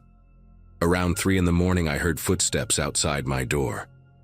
Slow, deliberate steps that stopped right in front of my apartment. I lay completely still in bed, barely breathing, staring at the thin strip of light under the door. A shadow moved across it. Someone was standing there. I waited for a knock, for something. But after maybe a minute, the footsteps continued down the hall and faded. I did not sleep again after that. I just lay there watching the ceiling turn gray as the sun came up, convincing myself it was probably just a neighbor coming home late, nothing more. In the morning, around 8, I finally got up and checked my phone. There was a message from Bogdan on the rental app, sent at 6 in the morning. It said in broken English, "You came home very late. Who brought you?" I read it 3 times trying to understand what he meant. How did he know what time I came back? The apartment had no cameras that I could see. I had checked when I arrived. And what did he mean? Who brought me? I came back alone. I typed a reply asking what he meant, trying to keep it casual, saying I just went out for dinner and came back around 10:30. He read the message immediately but did not respond. I sat on the edge of the bed holding my phone, and that uneasy feeling from the night before came flooding back. Someone was watching me. Either Bogdan himself or someone reporting to him. The 2 men outside, maybe. I walked to the window and looked down at the courtyard, half expecting to see them staring up at me, but it was empty. I decided to go out and clear my head, maybe find a cafe with Wi-Fi and do some research on the area. But when I went to open the front door, I noticed something that made me stop cold. The lock, this old brass thing with a deadbolt, had scratches around the keyhole that I was certain were not there before. Fresh scratches, bright metal showing through the darker patina, and the door frame near the latch had a small dent, like someone had tried to pry it open with a flathead screwdriver or something similar. I crouched down and looked closer. The wood was splintered slightly, tiny pieces on the floor that I must have stepped over when I came in last night without noticing. Someone had tried to force their way into the apartment. While I was inside, while I was sleeping, my mind raced through possibilities, Maybe it happened before I arrived. But the scratches looked fresh. Maybe I was wrong about them not being there? But I had examined the lock when I first got the key, checking that it worked properly. Those marks were new. I grabbed my passport, my wallet, and my phone, shoved them in my jacket, and left the apartment. I needed to report this to someone, anyone official. I used my translation app to figure out where the nearest police station was, about a 15-minute walk toward the center of town. The morning was bright, and the streets had more people now, locals going about their business, and I started to feel a bit calmer. Maybe I was overreacting. Maybe Bogdan had sent someone to check on the apartment and they had trouble with the lock. There had to be an explanation. The police station was a small building with a faded sign I could not read, and inside there was a front desk with a woman in uniform who looked up at me with zero expression. I tried to explain in English what happened, showing her photos I had taken of the lock and the door frame. She called over a male officer who spoke a little English, and I went through it all again. The scratches, the message from the host, the men watching me. He listened, nodded, then exchanged a look with the woman that I did not like at all. The officer told me I probably misunderstood the situation, that old buildings have old locks and scratches are normal, that the host was probably just being friendly, checking on his guest. He suggested maybe I was tired from traveling and seeing things that were not there. His tone was not rude exactly, but dismissive in a way that felt deliberate, like he was reading from a script. I asked if they could at least send someone to look at the door, to document the damage. He said they were very busy, that this was not a priority matter, that I should talk to my host about getting the lock fixed. The woman behind the desk had gone back to her paperwork and was not even looking at me anymore. I stood there for a moment not knowing what else to say. I thanked them, which felt stupid, and walked out. The sun was still bright, but the streets did not feel safe anymore. I had this growing certainty that I was completely alone in whatever was happening, that no one was going to help me, and that going back to that apartment was a terrible idea. But my stuff was there. My laptop, my clothes, my charger. I could not just leave everything behind. I stopped at a small grocery store and bought water and some food, enough for a day, thinking maybe I could just stay inside and book a bus or train out of there for the next morning. I would eat the cost of the remaining nights. I did not care. When I got back to the building, I checked the entrance carefully before going in. No one around. I climbed the stairs fast, got inside the apartment, and locked the door behind me. Deadbolt, chain, everything. I pushed a chair against the door too, which felt paranoid but also necessary. Then I sat on the bed and started searching for transportation out of town. The Wi-Fi was slow and kept cutting out, and the booking sites were confusing, half in the local language even when I switched to English. I finally found a bus leaving at 7 the next morning, about 10 hours away, and booked a ticket. I just had to make it through one more night. That was all. One more night and I would be gone. I messaged Bogdan saying I had a family emergency and needed to leave early, hoping that would explain my sudden departure without raising suspicion. He read it, but again did not reply. Around 4 in the afternoon, someone knocked on the door. 3 firm knocks, official sounding. I stayed quiet, not moving from the bed. Then a voice, a man speaking in accented English. He said he was police, that he needed to verify my documents, routine check for foreign visitors. My first thought was relief. Maybe the station had sent someone after all. But then I remembered the officer saying they were too busy, that it was not a priority. I got up slowly and looked through the peephole. A man in a dark uniform stood in the hallway, but something was wrong. The uniform did not look like what the officers at the station were wearing. Different color, no visible badge. He knocked again and repeated himself, saying he needed my passport for verification, that it would only take a minute. I asked him to slide his identification under the door. There was a pause. Then he said it was not necessary, that I should just open the door and this would be quick. His tone had changed, harder now, impatient. I told him I would call the station to confirm. Another pause, longer this time. Then footsteps, walking away. I watched through the peephole until he disappeared down the stairs.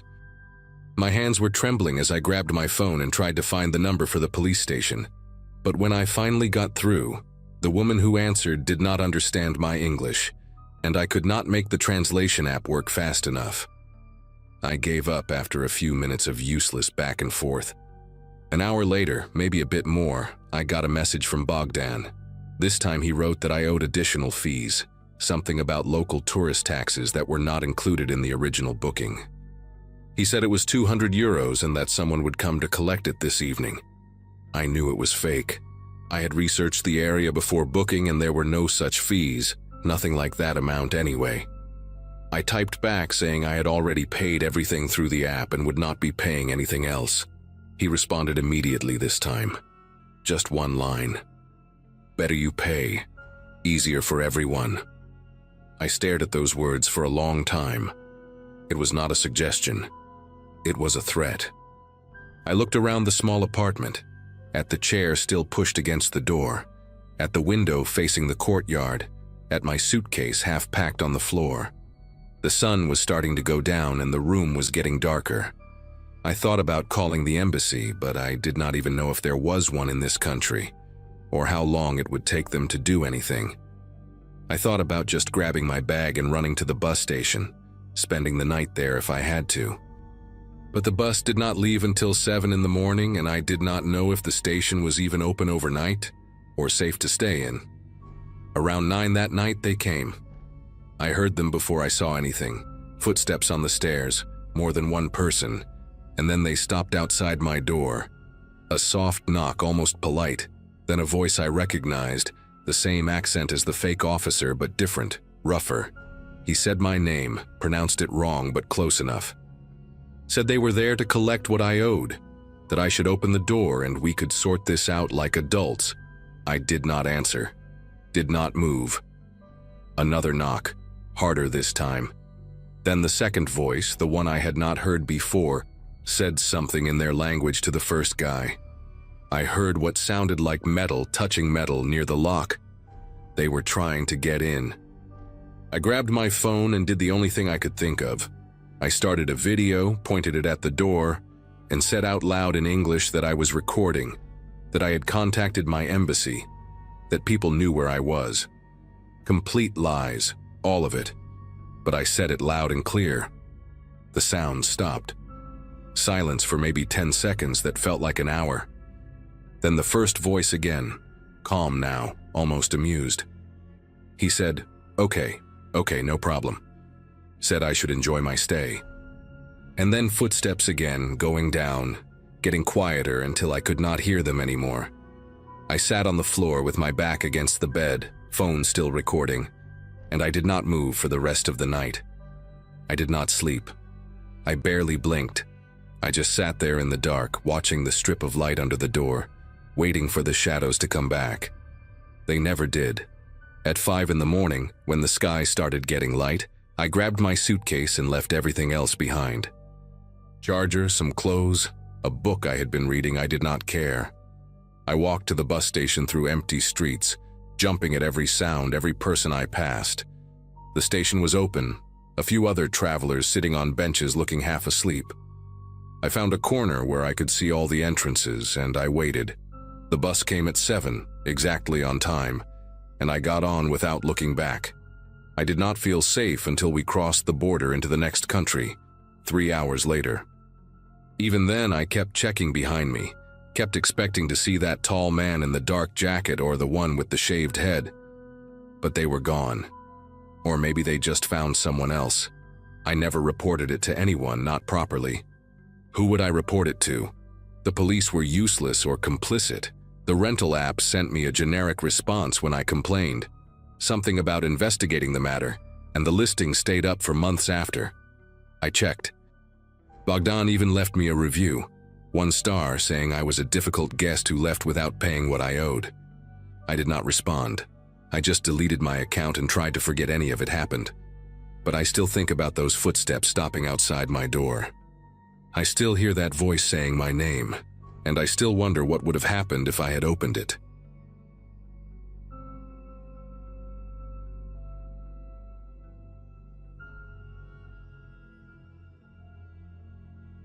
Renting out my basement seemed like the smartest financial decision after my divorce finalized in early 2023. My daughter had just started college at Ohio State, and between tuition payments and the mortgage on a house I probably should have sold, the extra income from short-term rentals felt like a lifeline. The basement suite was perfect for it. Separate entrance through the side gate, its own bathroom, a small kitchenette I had installed myself over one weekend. My buddies from the fire station where I worked as a dispatcher thought I was crazy for letting strangers sleep 15 feet below my bedroom.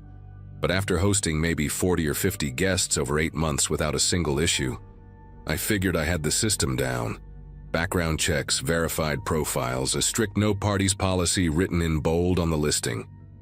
What could go wrong with a couple booking a weekend for a work trip, right?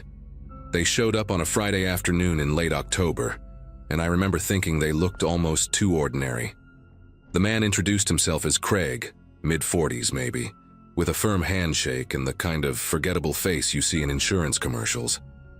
The woman beside him, Tamara, she said, barely made eye contact, just smiled politely while clutching a leather overnight bag against her chest like it contained something precious.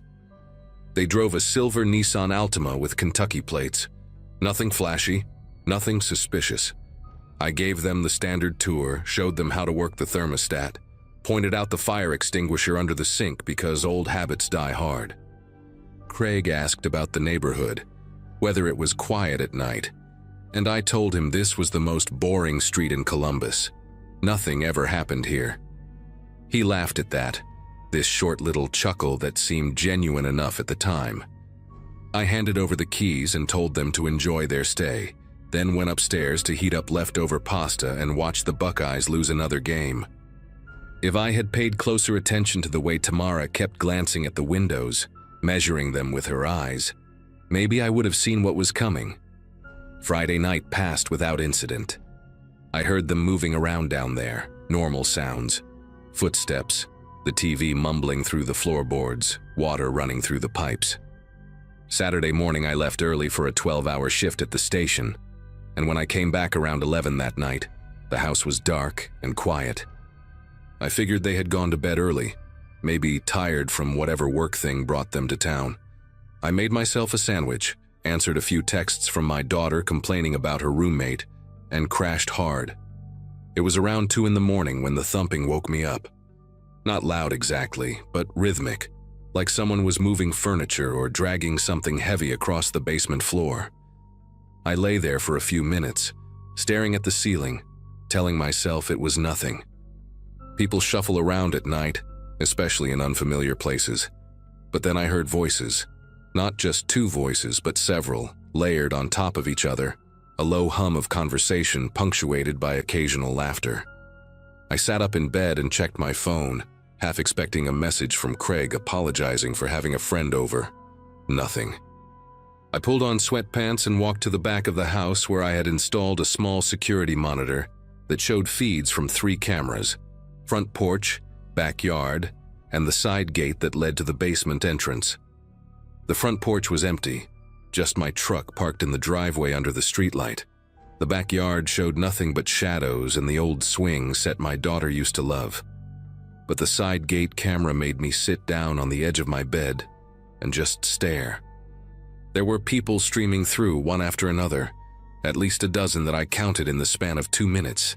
Men and women, some carrying bags, some carrying nothing, all of them disappearing around the corner toward the basement door.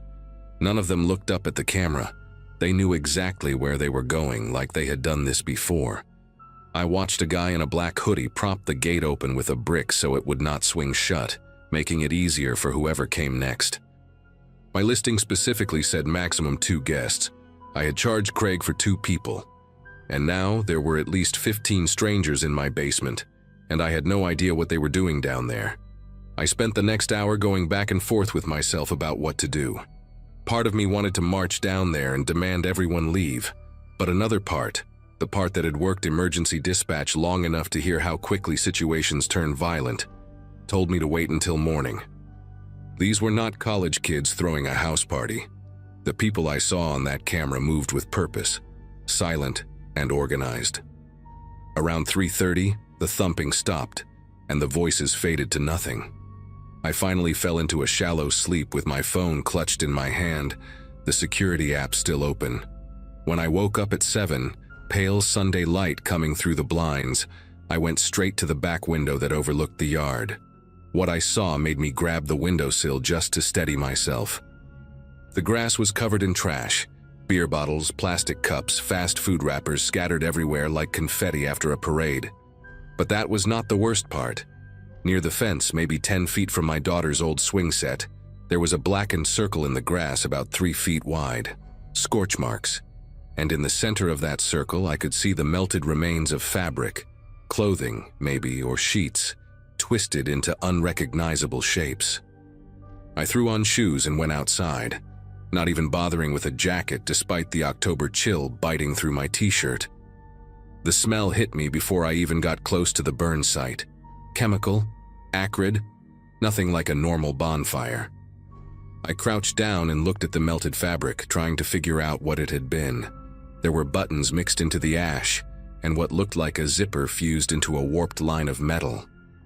Someone had burned clothes down here deliberately, in the middle of the night while I slept 15 feet above them. I pulled out my phone and took pictures of everything. The trash, the scorch marks, the bottles that I now noticed were not just beer but also empty containers of rubbing alcohol and acetone. My hands were steady, but something inside my chest felt like it was vibrating at a frequency I could not control. I walked around to the side gate, still propped open with that brick, and stood in front of the basement door. I could hear movement inside, soft footsteps, someone talking in a low murmur. I knocked 3 times hard, using the side of my fist the way I learned to do back when I volunteered as a firefighter, before switching to dispatch. Craig opened the door about 6 inches, just enough for me to see half his face. He looked different than he had on Friday. His eyes were bloodshot, his jaw tight, and there was a sharpness in his expression that had not been there before. Behind him, I caught a glimpse of Tamara sitting on the edge of the bed, and next to her stood a man I had never seen, heavy-set with a shaved head and tattoos crawling up his neck. The smell coming from inside was wrong, a mix of sweat and something chemical that reminded me of the burn pile in the yard. I told Craig we needed to talk about what happened last night, that I had cameras, that I saw everything. He did not blink. He just stared at me with this flat, empty expression and said that whatever I thought I saw, I should forget about it. I told him that was not going to happen, that they had violated the rental agreement and needed to leave by noon or I was calling the police. That was when Craig leaned closer, close enough that I could smell cigarettes and something sour on his breath, and said 5 words that I can still hear perfectly when I close my eyes at night. Do not interfere with business. Then he shut the door in my face, and I heard the deadbolt slide into place. The deadbolt I had installed myself, now being used to lock me out of my own property.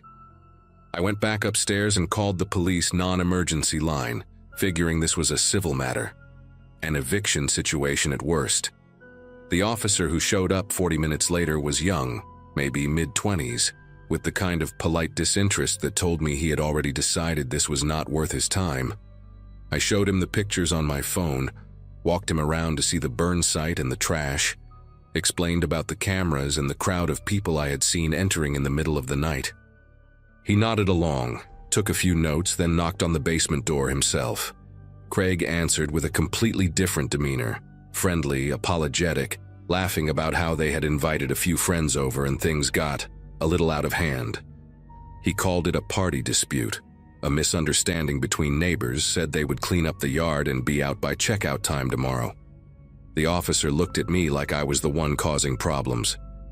He told me that since they had a valid rental agreement through Monday morning, there was not much he could do unless I had evidence of a crime. I mentioned the chemical containers, the burned clothes, but without proof of what exactly was burned or why. It was just speculation. The officer left his card and told me to call if things escalated, but his tone made it clear he did not expect to hear from me again. I spent the rest of Sunday afternoon in my living room, watching the security feeds on my laptop with the blinds drawn. The basement stayed quiet for most of the day. But I noticed Craig and the bald man leave around 4 in the afternoon, climbing into a white cargo van that I had never seen before. Not the silver Altima they arrived in. They drove off and did not come back for hours. Tamara stayed behind, and through the thin walls I could hear her talking on the phone, her voice too muffled to make out words, but the tone urgent, almost frantic at times. I thought about calling my daughter just to hear a familiar voice, but what would I even say? That I rented my basement to criminals? That I was sitting in my own house feeling like a prisoner? Around 8 o'clock, after the sun had gone down and the street had fallen into that quiet Sunday stillness, I looked at the front porch camera and felt my throat tighten. There were 2 men standing at the bottom of my driveway, right where the concrete met the sidewalk. They were not moving, not talking to each other, just standing there with their hands in their jacket pockets, staring directly at the house. One of them was tall and thin, wearing a baseball cap pulled low. The other was shorter, stockier, with a beard that caught the orange glow from the streetlight. I had never seen either of them before in my life. I watched those 2 men for almost 20 minutes, waiting for them to do something, approach the house, leave, anything. But they just stood there, motionless, their eyes fixed on my front windows like they were waiting for a signal. I turned off all the lights inside, moving through my own home in the dark like an intruder, and positioned myself near the window where I could see them without being seen. The tall one pulled out his phone at some point, looked at the screen, then showed it to the other guy. They both glanced up at the house again, and I swear the shorter one smiled. Just a quick flash of teeth that disappeared as fast as it came. Then, as if they had received some invisible command, they both turned and walked away down the sidewalk, disappearing into the shadows between streetlights. I did not sleep that night. I sat in my recliner with a baseball bat across my lap, the same one my daughter used in Little League 15 years ago, and I watched every camera feed until my eyes burned. The white cargo van returned around midnight. I saw Craig and the bald man carry something inside the basement, something wrapped in black plastic that took both of them to lift. I told myself it could be anything: equipment, supplies, furniture. I told myself a lot of things that night that I did not believe. Monday morning came gray and cold, the kind of Ohio autumn day that feels like the sky itself is pressing down on you. Checkout was supposed to be 11, and by 10:30 there was no sign of movement from the basement. I called the rental platform's emergency line and explained the situation. The unauthorized guests, the threats, the men watching my house. The representative put me on hold for 15 minutes and came back with nothing useful, just a promise to investigate and a reminder that I could file a claim for property damage. By noon, Craig and Tamara were still inside. I could hear them moving around, hear that same low murmur of voices that now included at least 2 or 3 other people. I made a decision then, probably stupid in hindsight, but I was running on no sleep and pure adrenaline. I grabbed my phone, hit record on the camera, and used my master key to open the basement door. The smell hit me first, chemicals stronger than before, mixed with something organic and rotten underneath. The living area looked like a bomb had gone off. Mattresses on the floor, trash everywhere, bottles and cans and food containers piled in corners. But it was the back room, the small storage space I used to keep Christmas decorations, that made me stop breathing. There were plastic containers lined up against the wall, the kind you buy at hardware stores, with handwritten labels I could not read from where I stood. The windows had been covered with black plastic sheeting, and someone had installed padlocks on the inside, makeshift locks that would keep anyone from getting in or out. Craig appeared from the bathroom, and behind him I saw the bald man and another guy I did not recognize, younger, with nervous eyes that kept darting toward the back room. Craig told me to get out, his voice calm but carrying an edge that felt like a blade against my throat. I held up my phone and told him I had already called the police again, that they were on their way, that whatever they were doing down here was over. It was a bluff. I had not called anyone yet, but something in my voice must have convinced him. He looked at the other 2 men, some kind of silent communication passing between them, and then he smiled. Not a friendly smile, but the smile of someone who knows something you do not. He told me to check the wall by the bed before I made any more threats. Then all three of them walked past me, close enough that the bald man's shoulder brushed mine, and they went out the side door without another word. I heard car doors slam, an engine start, and then they were gone. I stood there in that destroyed basement, my phone still recording, and I walked over to the wall Craig had mentioned. Someone had scratched words into the drywall with something sharp, deep gouges that went through the paint and into the plaster beneath. 5 words that I can still see when I close my eyes. "We know you live upstairs." I called the real police this time. Not the non-emergency line, but 911. And I told them everything. 2 officers came first, then a detective, then a whole team of people in plain clothes who took one look at the back room and made everyone else step outside. They found traces of methamphetamine production in those containers. Enough chemical residue to charge someone with manufacturing if they ever caught them. The black plastic on the windows, the padlocks, the burned clothes in the yard, it all pointed to a mobile drug operation, the kind that sets up in short-term rentals for a few days and disappears before anyone catches on. The detective told me I was lucky, that these people had done this before in other cities, and that the homeowners who asked too many questions usually ended up with more than scratched drywall. They dusted for fingerprints, took samples, photographed everything. But Craig and Tamara, if those were even their real names, had used fake identification to book the rental. The silver Altima had been stolen from a parking garage in Kentucky 3 weeks earlier. The white cargo van was found abandoned 2 days later at a rest stop near Indianapolis, wiped clean. Nobody was ever arrested. The case went cold within a month. I sold the house in February of 2024, took a loss on it just to get out fast. My daughter asked me why I was moving into an apartment when I'd always said I would die in that house, and I told her I just needed a change of scenery. I never told her about the message on the wall, about the men standing at the bottom of the driveway, about the nights I spent awake with a baseball bat waiting for footsteps that never came. Some things you carry alone because sharing them would only spread the weight to people you love. I still check behind me when I walk to my car at night. I still look at every silver Nissan on the highway and wonder. The new apartment has no basement, no extra rooms, no space for guests of any kind. Sometimes I wake up at 2 in the morning and lie there in the dark, listening for thumping through walls that do not exist, voices that are not there. The police told me those people probably forgot about me the moment they drove away, that I was just another mark, another temporary stop on whatever criminal highway they travel. Maybe that is true, but I remember the way Craig smiled before he left, the way he told me to check the wall like he was giving me a gift. They wanted me to find that message. They wanted me to know that even in my own home, I was never really alone. And some nights, when the apartment is too quiet and the shadows stretch too long, I still do not feel alone. And that is the part that keeps me awake.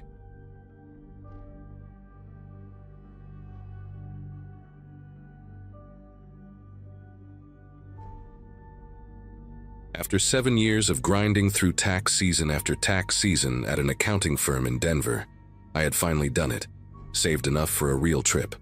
Not some weekend getaway to Vegas, or a cruise with watered-down drinks, but an actual solo adventure through Portugal. My sister thought I was crazy for traveling alone at 26, but something about wandering through cobblestone streets with no itinerary felt like the reset I desperately needed.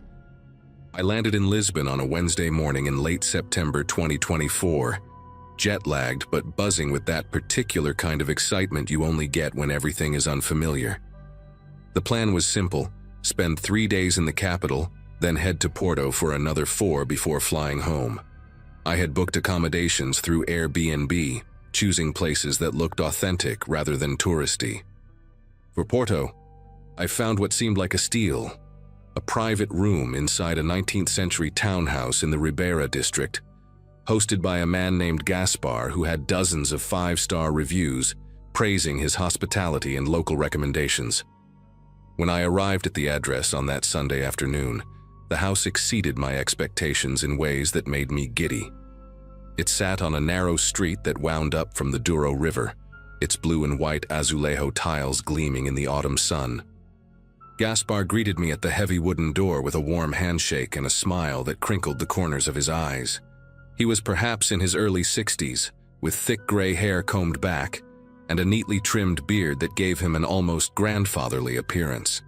His English was broken but enthusiastic, peppered with Portuguese phrases he would then translate with exaggerated hand gestures. He insisted on carrying my suitcase up the creaking staircase, pointing out family photographs on the walls, his late wife, his daughter who lived in Brazil, his grandchildren he saw only on video calls. The room itself was charming. High ceilings with exposed wooden beams, a wrought iron bed covered in crisp white linens, and a window that overlooked a tiny courtyard filled with potted lemon trees. He handed me an ornate brass key and then, almost as an afterthought, mentioned he would keep a spare in the kitchen drawer, just for safety, in case I ever locked myself out. The first 2 days passed like a dream. I wandered through the Livraria Lello, ate francesinha at a tiny restaurant where the owner kissed my cheeks like I was family, and watched the sunset paint the Douro River in shades of copper and rose. Gaspar was attentive in a way I initially found endearing. He would ask about my plans each morning over coffee, recommending hidden gems and warning me about pickpockets near the train station. But by the second evening, his questions became more specific. Where exactly was I going? What time would I return? Had I told anyone back home about staying here? I brushed it off as cultural difference, maybe even loneliness from an old man whose family lived an ocean away. When I mentioned I was meeting a group from my hostel in Lisbon for dinner, he frowned slightly and said it was dangerous for a woman to walk alone after dark. He offered to wait up for me, to make sure I got home safe. I thanked him, but declined, laughing nervously as I grabbed my jacket and headed out into the cool evening air.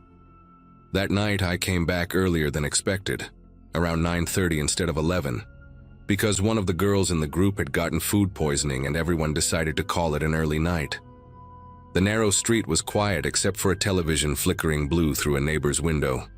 I unlocked the front door as quietly as I could, not wanting to disturb Gaspar if he had already gone to bed. But as I climbed the stairs, I heard footsteps above me, quick and shuffling, followed by the distinct creak of my bedroom door. My heart began pounding against my ribs as I reached the landing. There, standing in my doorway with my backpack clutched against his chest, was Gaspar. For a moment, neither of us moved. His expression shifted through several emotions: surprise, something that looked almost like fear, and then a smile that spread too slowly across his face. He explained, his voice overly casual, that he had noticed my window was not closing properly and wanted to check on it before the rain came. He set my backpack down on the bed, patted it twice like it was a sleeping pet, and wished me a good night before shuffling past me down the hallway. I stood there for what felt like minutes, my pulse thundering in my ears, trying to convince myself that I had misread the situation entirely. I barely slept that night. Every creak of the old house made me jolt awake, and I found myself staring at the gap beneath my door, watching for shadows. I had pushed the heavy wooden dresser in front of it before getting into bed, telling myself I was being paranoid, that Gaspar was just an odd but harmless old man. But when morning light finally crept through the curtains, I checked my backpack and found everything seemingly in place: my passport, my wallet, my emergency cash hidden in a zippered pocket inside my toiletry bag. Nothing was missing. I almost laughed at myself, at the dramatic American girl who watched too many true crime documentaries. I decided I would stay the remaining 2 nights as planned, but keep my distance from Gaspar, spend more time out of the house, maybe even find a cafe with Wi-Fi where I could work on editing the hundreds of photos cluttering my phone.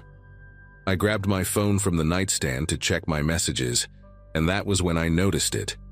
The small tray on the side of the device was slightly ajar, and when I pulled it open, the slot was empty. My SIM card, my only connection to calling and texting without Wi-Fi, was sitting neatly on the wooden desk across the room, propped against the base of a ceramic lamp like someone had placed it there deliberately for me to find. My mind raced through explanations that made sense. Maybe I had taken it out myself and forgotten. Maybe it had fallen out somehow and Gaspar had found it on the floor and placed it there for me. But I knew neither of those things was true. I remembered using my phone to text my sister right before falling asleep. Remembered the little green bubble confirming the message had sent. Someone had removed that SIM card while I slept, while the dresser blocked the door, which meant they had either moved the furniture without waking me, or they had come through another way. I walked to the window and examined the latch.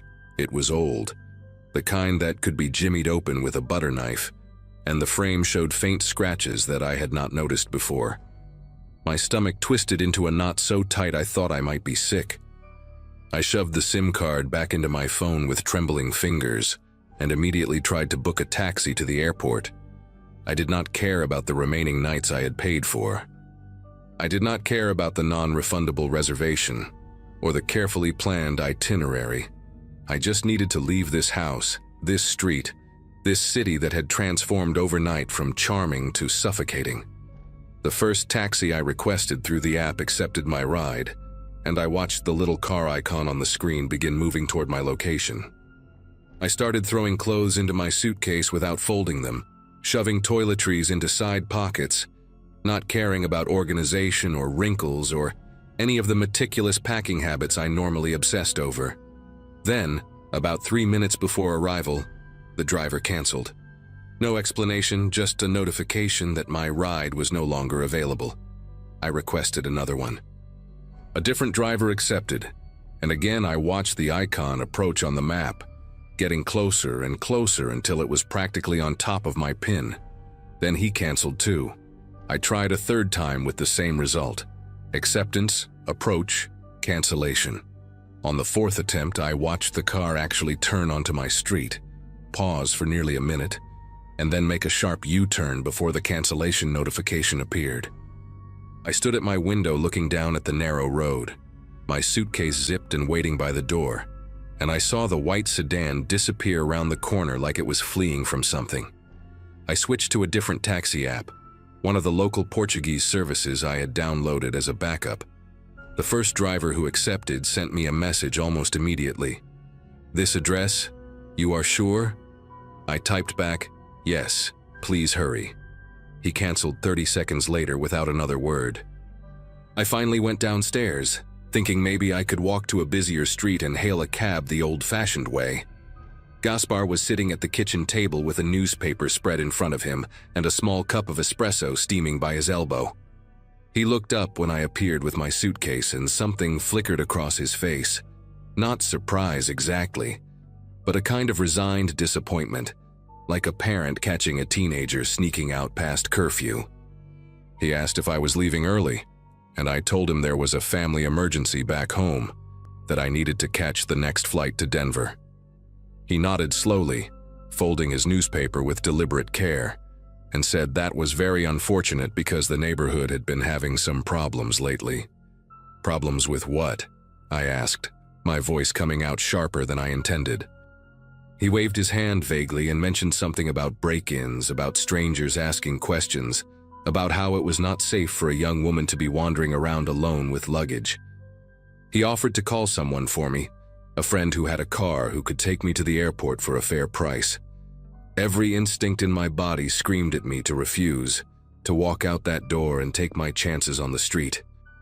But the memory of those 4 taxi drivers canceling, of that white sedan fleeing like my address was cursed, made me hesitate just long enough for Gaspar to pick up his phone and dial. He spoke in rapid Portuguese, too fast for me to catch more than a few words. "Americana, aeroporto, agora." When he hung up, he smiled and told me his friend would arrive in about an hour, that I should relax and have some tea while I waited. An hour felt like an eternity, but what choice did I have? I sat in the living room with my suitcase beside me like a loyal dog, declining the tea he offered 3 separate times. Gaspar settled into an armchair across from me and watched a football match on a small television mounted in the corner, though I noticed his eyes kept drifting toward me, toward the front door, toward the window facing the street. The afternoon light began to fade, and the hours stretched into 2. I asked about his friend, and he assured me he was coming, that Porto traffic was terrible, that I should be patient.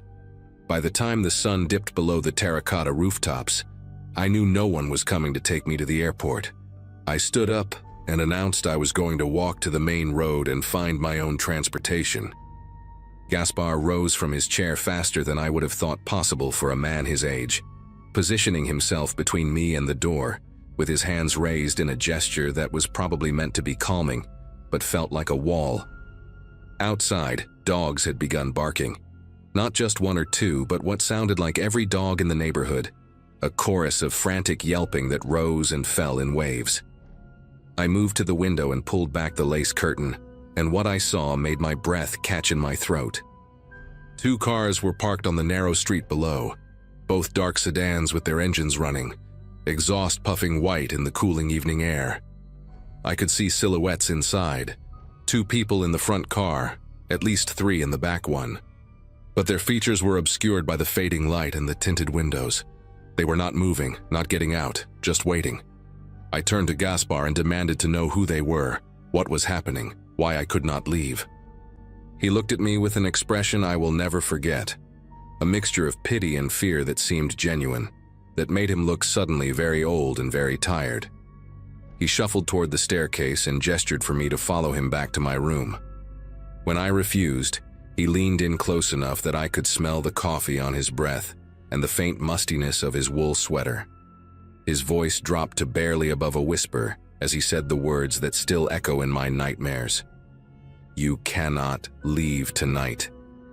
People are asking about you." I grabbed his arm and demanded answers.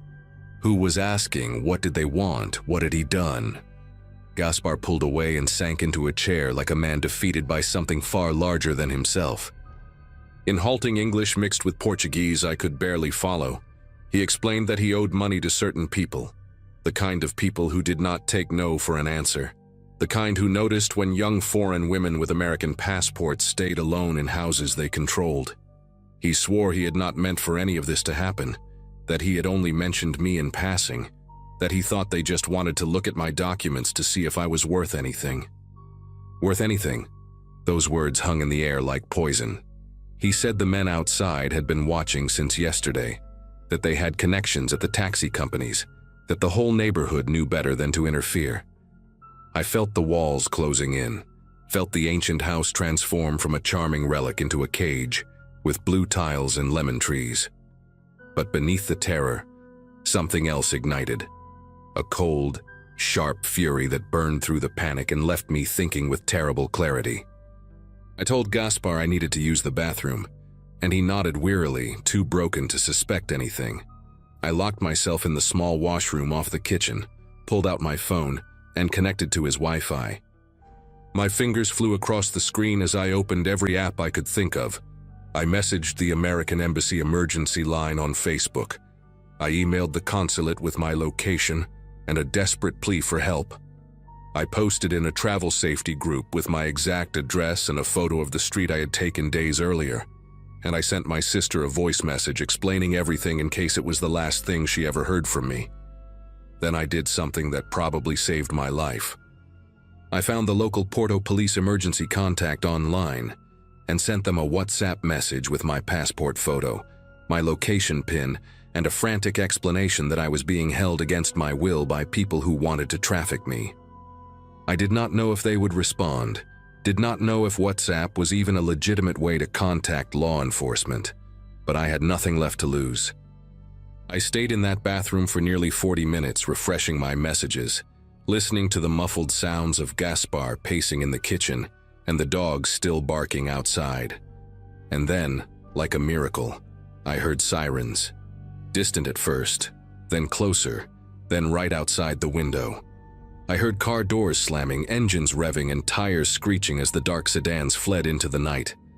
I heard shouting in Portuguese, heard Gaspar's voice high and panicked, heard heavy footsteps on the stairs. When the police knocked on the bathroom door and called out in accented English that I was safe, I collapsed onto the cold tile floor and sobbed harder than I have ever sobbed in my life. They escorted me out of that house within the hour, took my statement at the station until nearly 3 in the morning. and put me on a flight back to Denver the next afternoon with a police escort to the gate. I never learned exactly who those men were or what would have happened if the sirens had not come. Gaspar was arrested, though I do not know what charges stuck or if he is still in prison. What I do know is that I have not traveled alone since, that I check the locks on my apartment 4 times before bed, and that sometimes, when a car idles too long on my street, I feel that same cold dread wrap around my chest like a fist. I survived something that night in Porto, something I still do not fully understand, and the only reason I am here to tell you this story is because I trusted my instincts and fought back with the only weapon I had, a phone and a desperate hope that someone, somewhere, was listening.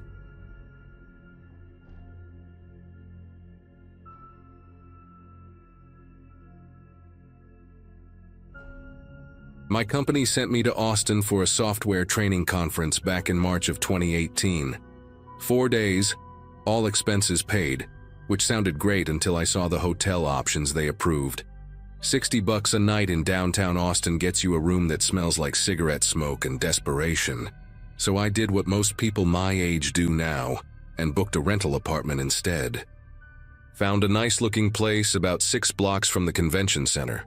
Modern building, great reviews, hosted by a guy named Craig who had over 200 5-star ratings. The listing photos showed this sleek 1-bedroom unit with floor-to-ceiling windows, a kitchen island with bar stools and a sofa bed in the living area. $90 a night, way better than the motel options. I messaged Craig a few questions about check-in. He responded within minutes, super friendly. Seemed like a solid choice. My girlfriend even joked that she wished she could come along because the place looked nicer than our actual apartment back in Columbus. I got to Austin around 3 in the afternoon after a connecting flight through Dallas. Craig had set up one of those keypad locks, so I just punched in the code he texted me and let myself in. The apartment looked exactly like the photos, which is always a relief with these rentals. Clean, modern, that generic IKEA furniture vibe, but in a good way. Big windows overlooking a courtyard, decent natural light. I dropped my suitcase in the bedroom, checked out the bathroom, opened the fridge to see if there was anything inside. Standard stuff, a few condiment packets, bottled water, a welcome note on the counter with the Wi-Fi password and some restaurant recommendations. I remember thinking this was going to be a smooth trip. I had the rest of the afternoon free before the conference started the next morning, so I figured I would grab dinner somewhere nearby, maybe walk around a bit. That was the plan anyway. I wish I had just stayed in some crappy hotel instead. I came back from dinner around 8, full from some decent barbecue at a place a few blocks away. The sun was setting and the apartment had that warm orange glow from the windows. I kicked off my shoes, grabbed a beer from the welcome pack Craig had left in the fridge, and settled onto the sofa bed to watch something on my laptop. That is when I first noticed the motion sensors. There were 3 of them mounted in different spots around the main living area. Small, white rectangular boxes about the size of a deck of cards. One near the front door, one in the hallway leading to the bedroom, and one mounted on the wall right next to the kitchen island, maybe 7 feet up. I figured they were part of the security system, the kind that triggers an alarm if someone breaks in. The listing had mentioned the building had good security features, so I did not think much of it. But I remember glancing at the one near the kitchen and noticing its little LED light was blinking green every few seconds. The other 2 had solid red lights, no blinking. I thought maybe it was a different model or something. Did not give it more than a passing thought. Around 11, I was getting ready for bed when the power in the apartment flickered. Just for a second, lights went out and came back on. Probably nothing unusual for an older building, except this place was supposed to be recently renovated. I was standing in the kitchen getting a glass of water when I noticed the motion sensor near the island again. The power had just flickered off, but that green light was still blinking. Same rhythm, same interval. That struck me as weird because if the power cut out, even for a second, should not the sensor reset or go dark? I stood there watching it for maybe 30 seconds, and it just kept doing its thing.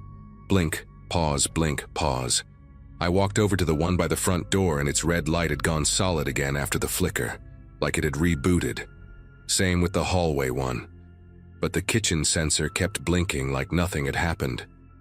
I am not a paranoid person by nature, but something about that inconsistency got stuck in my head. I told myself it was probably just a battery backup or a different brand.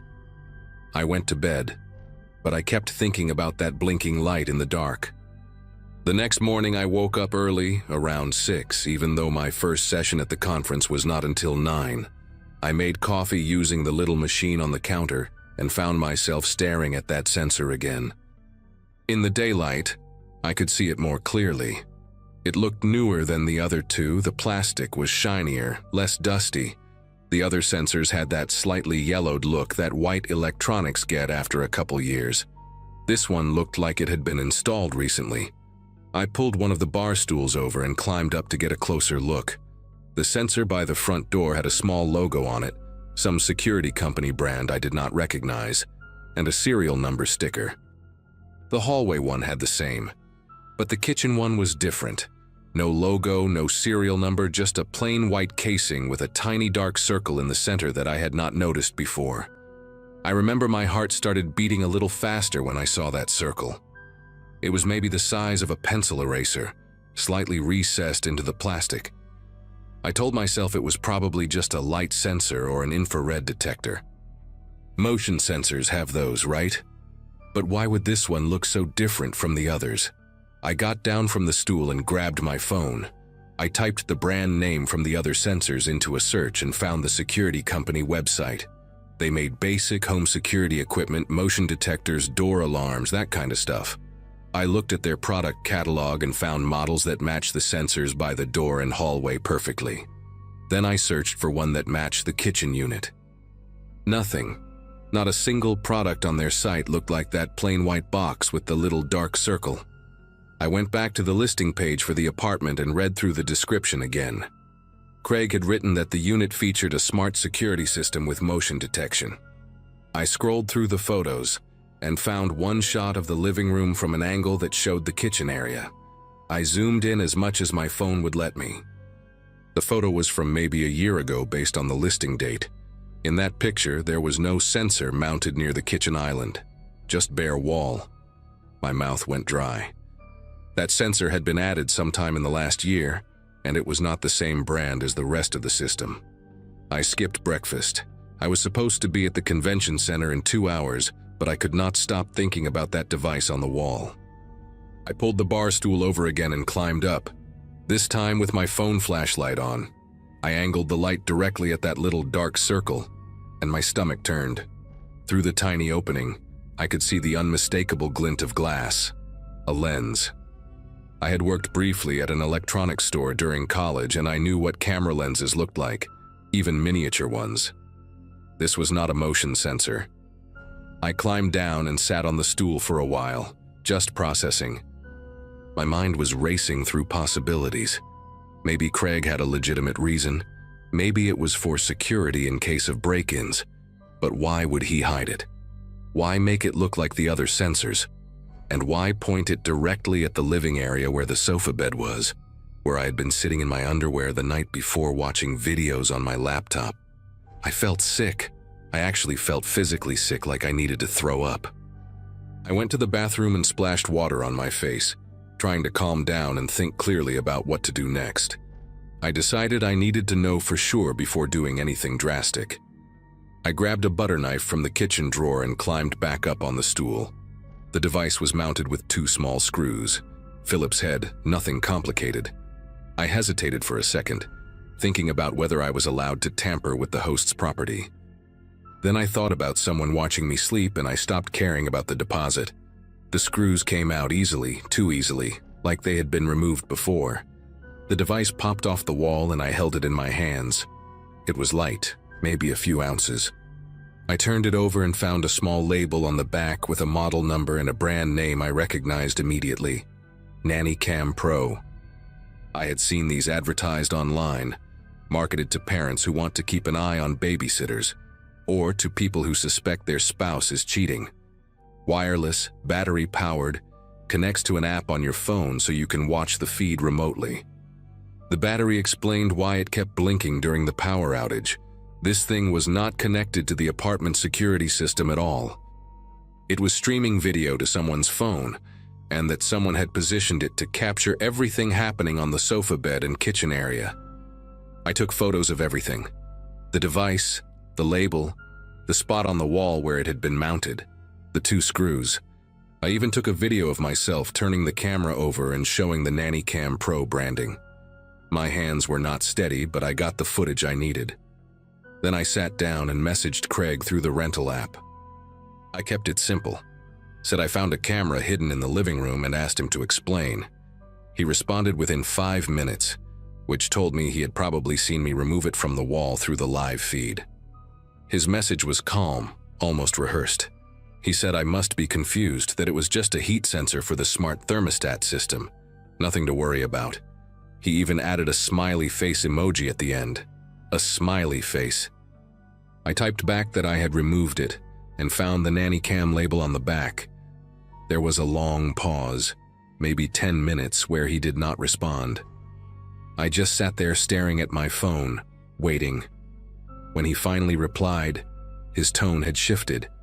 He said the previous tenant must have installed it and he had no idea it was there.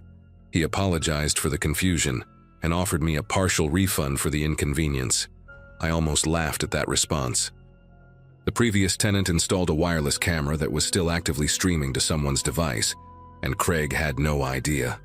The thing was blinking green, clearly powered on and functioning, and his first response was that it was a heat sensor, not that he did not know about it. He changed his story the moment I proved I knew what it actually was. I told him I was not interested in a partial refund and that I was going to report this to the police. He started calling me immediately, back-to-back 5 calls in a row. I did not answer. He sent more messages saying we could work this out, that there was no need to involve anyone else, that he would refund the entire stay and give me a credit for a future booking. The desperation in his messages made my skin prickle. This was not the reaction of someone who had just learned about a camera in his property. This was someone trying to make a problem disappear. I blocked his number on my phone and called the Austin Police Department non-emergency line. The woman who answered sounded tired, but she perked up when I explained what I had found. She told me to stay where I was and that an officer would come to take a report. 2 officers showed up about 40 minutes later, a man and a woman, both pretty young. I showed them the camera, the photos, the messages from Craig. The female officer, whose name tag said Fuentes, examined the device and nodded slowly like she had seen this before. She told me that hidden cameras in short-term rentals had become a growing problem, that they got a few reports like this every month. She asked if I had changed clothes in the living room area or done anything private. I thought about the night before, how I had stripped down to my boxers because the apartment was warm, how I had video called my girlfriend before bed while sitting on the sofa. My face must have gone pale because Officer Fuentes put her hand on my shoulder and told me they would take this seriously. They confiscated the camera as evidence and took my statement.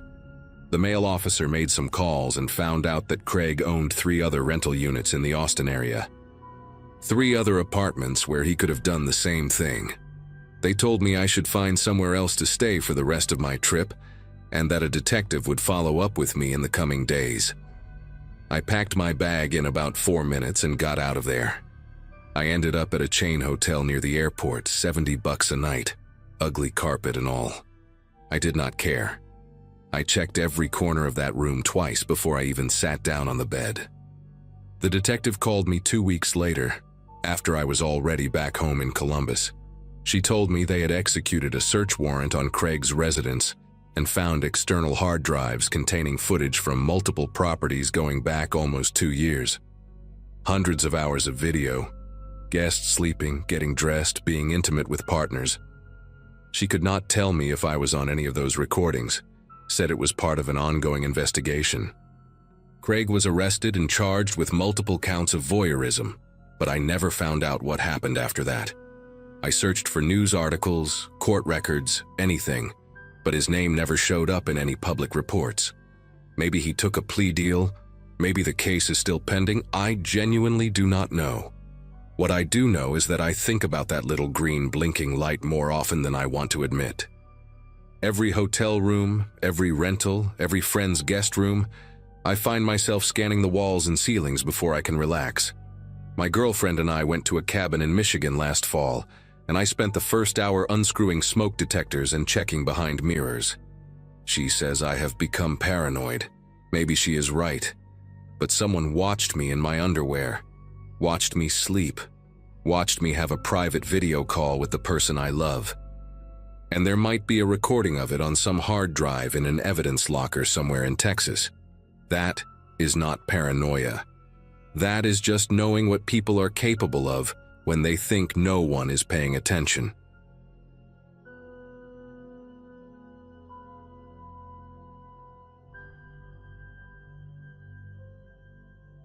A bag full of camera gear and a deadline to meet had pushed me to book a last-minute stay at a restored carriage house attached to an old estate.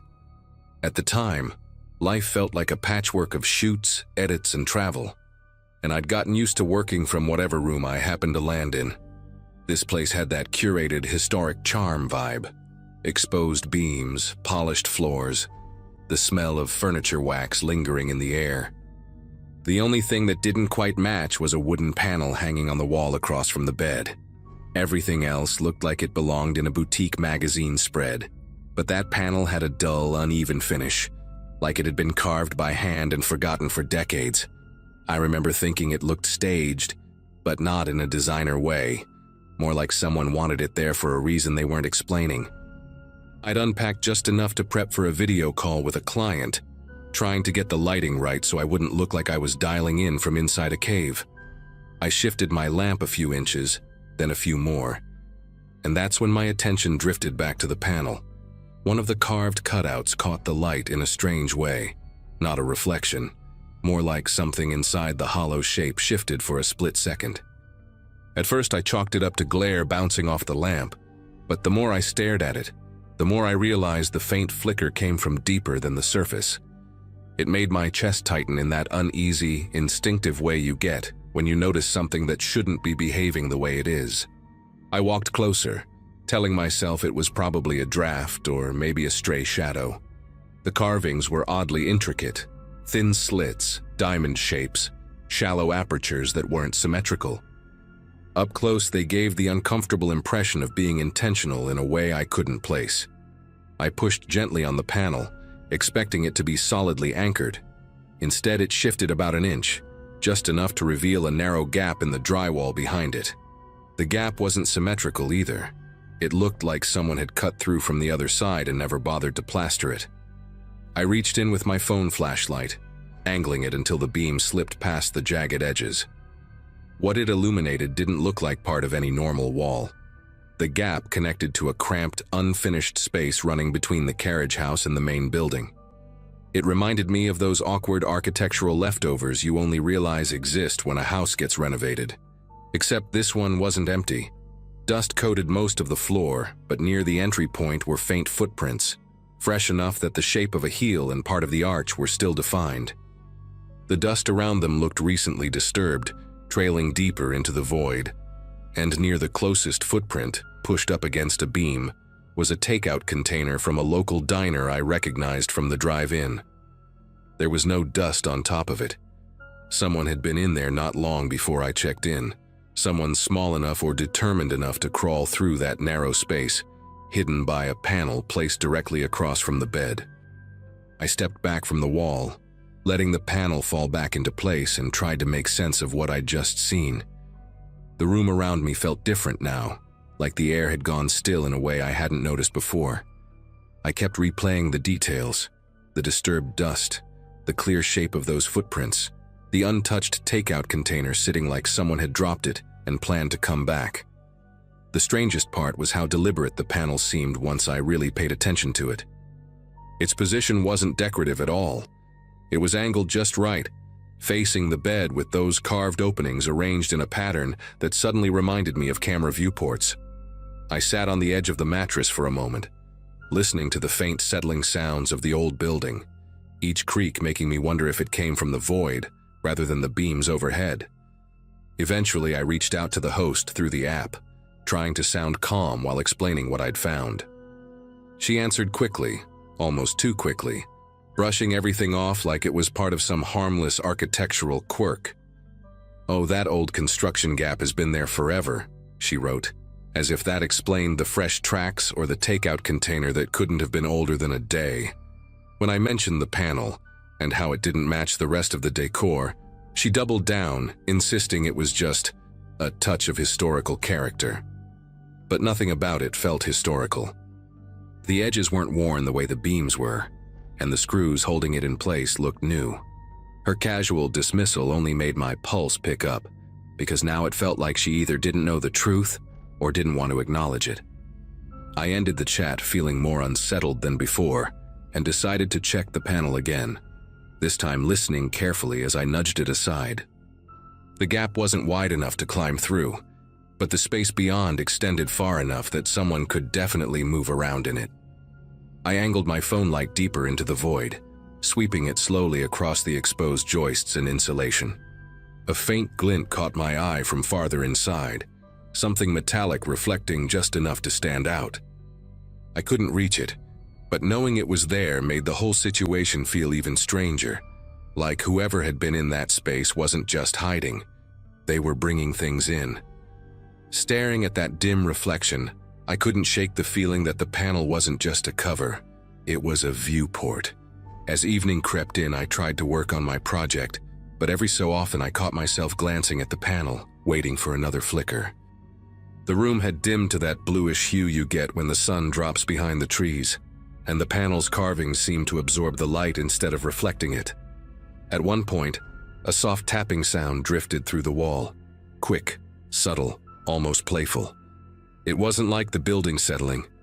It had a rhythm to it, like someone making sure I was still aware of the panel. I set my laptop aside and stood completely still, straining to hear anything else. The tapping didn't continue, but something inside that void shifted, just a small movement, a faint rustle. Enough to confirm I wasn't imagining things. Someone was in there, and they were waiting for the right moment to move again. Night settled over the property in a way that made the carriage house feel detached from the rest of the world. The estate's exterior lights barely reached my windows, leaving most of the room in a muted haze. I tried distracting myself with editing work, but every sound felt amplified. The hum of my charger, the faint rattle of the old pipes, even the distant breeze threading through the trees outside. I kept glancing at that wooden panel, trying to convince myself I was being dramatic, but each time I looked, the carvings seemed slightly darker, like whatever space sat behind them was absorbing the glow of the room. I angled my lamp away from it, hoping not to catch another flicker, but that only made the rest of the wall seem to recede into a deeper shadow. After an hour of trying to ignore the unease creeping into my thoughts, I decided to message a friend who lived a few states over. I didn't give every detail at first, just said the rental had some weird construction stuff and that I wasn't loving the energy in the room. She asked if the place had good reviews, and I told her it did, though now I wondered how many people had actually inspected the walls. While we talked, I kept pacing between the bed and the kitchenette, never letting my back face the panel for too long. Halfway through typing a message, I heard a soft scrape from inside the wall. Not loud, not aggressive, just enough to make my breath catch. The timing felt deliberate, like whoever was inside knew I'd been trying to reach someone. I moved closer again, phone in hand, and leaned in toward the carvings. The panel stayed still, but the temperature near that section of the wall felt noticeably cooler, as if air were passing through from a draft deeper inside the void. I held my phone's camera toward one of the carved openings, hoping maybe I could catch a glimpse of what was beyond. Instead, the screen reflected something I hadn't expected. The faint outline of another object positioned behind the panel, angled toward the room. At first I thought it was some kind of support beam, but then I realized the shape was too clean, too symmetrical. It looked like a small plastic housing, the kind used for cheap lenses or peephole kits, not built into the wall. Added. That's when a slow, steady exhale drifted through the gap. I backed up instinctively, heart pounding so hard it felt like it echoed through my ribs. The exhale wasn't forceful or threatening, but it carried the unmistakable sound of someone trying to stay quiet and failing. I stared at the panel, half expecting it to shift forward, but it didn't move. Whoever was in that hidden space was choosing not to reveal themselves, which somehow felt worse. The silence that followed stretched out so thin it felt like it could snap. I had the overwhelming sense that if I turned away for too long, the panel might not look the same when I faced it again. The gap behind it had held footprints, food, and a lens. Now it held someone breathing, watching, waiting. Calling the host again felt like the only reasonable move, even though her earlier dismissal had rattled my trust. I stepped outside onto the small porch to get distance from the panel, gripping my phone so tightly I nearly dropped it. When she picked up, her tone was strained, like she'd been expecting the call but wishing she hadn't. I explained what I had heard, every scrape, every shift, every breath, and I could tell she wanted to wave it away again, but something in my voice must have cut through her routine reassurances. After a long pause, she admitted the property had old access routes that previous owners used for maintenance. When I mentioned the fresh footprints, she stopped talking altogether. Eventually, she said she was on her way over, but her hesitation made it sound like she wasn't coming to solve a problem, just to contain it. The wait for her arrival felt endless. I stayed outside with the porch light buzzing overhead, glancing back through the window every few seconds to keep the panel in sight. The room looked perfectly still from the outside, but that made me even more nervous. It felt staged, like someone inside the wall had also gone quiet now that I was out of reach. I kept imagining the hidden space running between the buildings, twisting and narrowing, unknown corners hidden by decades of construction. Someone could crawl through all that without ever stepping foot inside the room itself. When headlights finally cut across the gravel driveway, I felt a rush of relief, brief but strong enough to push me forward. The host stepped out of her car with a flashlight in hand, avoiding eye contact as she walked toward me. She didn't ask how I was or apologize for the situation. She just told me to wait outside while she checked the interior. I couldn't let that happen. If someone was in the wall, I wasn't letting her walk into that room alone. We went in together, her flashlight scanning the floor, the corners, finally landing on the panel. Up close, even she seemed surprised by how out of place it looked. Without saying much, she tugged the panel free. Behind it, the gap yawned open, the void stretching into darkness. Her beam caught the footprints, the takeout container, and then, farther in, the glinting object I'd seen earlier. It wasn't a peephole lens. It was a small handheld camera, pointed directly toward the room. She backed away fast, breathing unevenly, and whispered that she needed to call her husband. I didn't wait to hear why. I grabbed my bag, every piece of equipment shoved in without care, and stepped outside while she stayed frozen near the wall.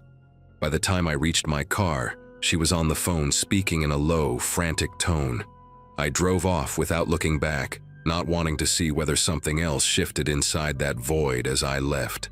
Later that night, she messaged me saying the issue had been handled and that authorities had been notified. No explanation, no detail, just a vague reassurance that didn't put anything to rest. I still don't know how long someone had been using that hidden corridor, or how many guests they watched before me. All I know is the panel wasn't there for decoration, and whoever had been behind it wasn't done until we found the camera.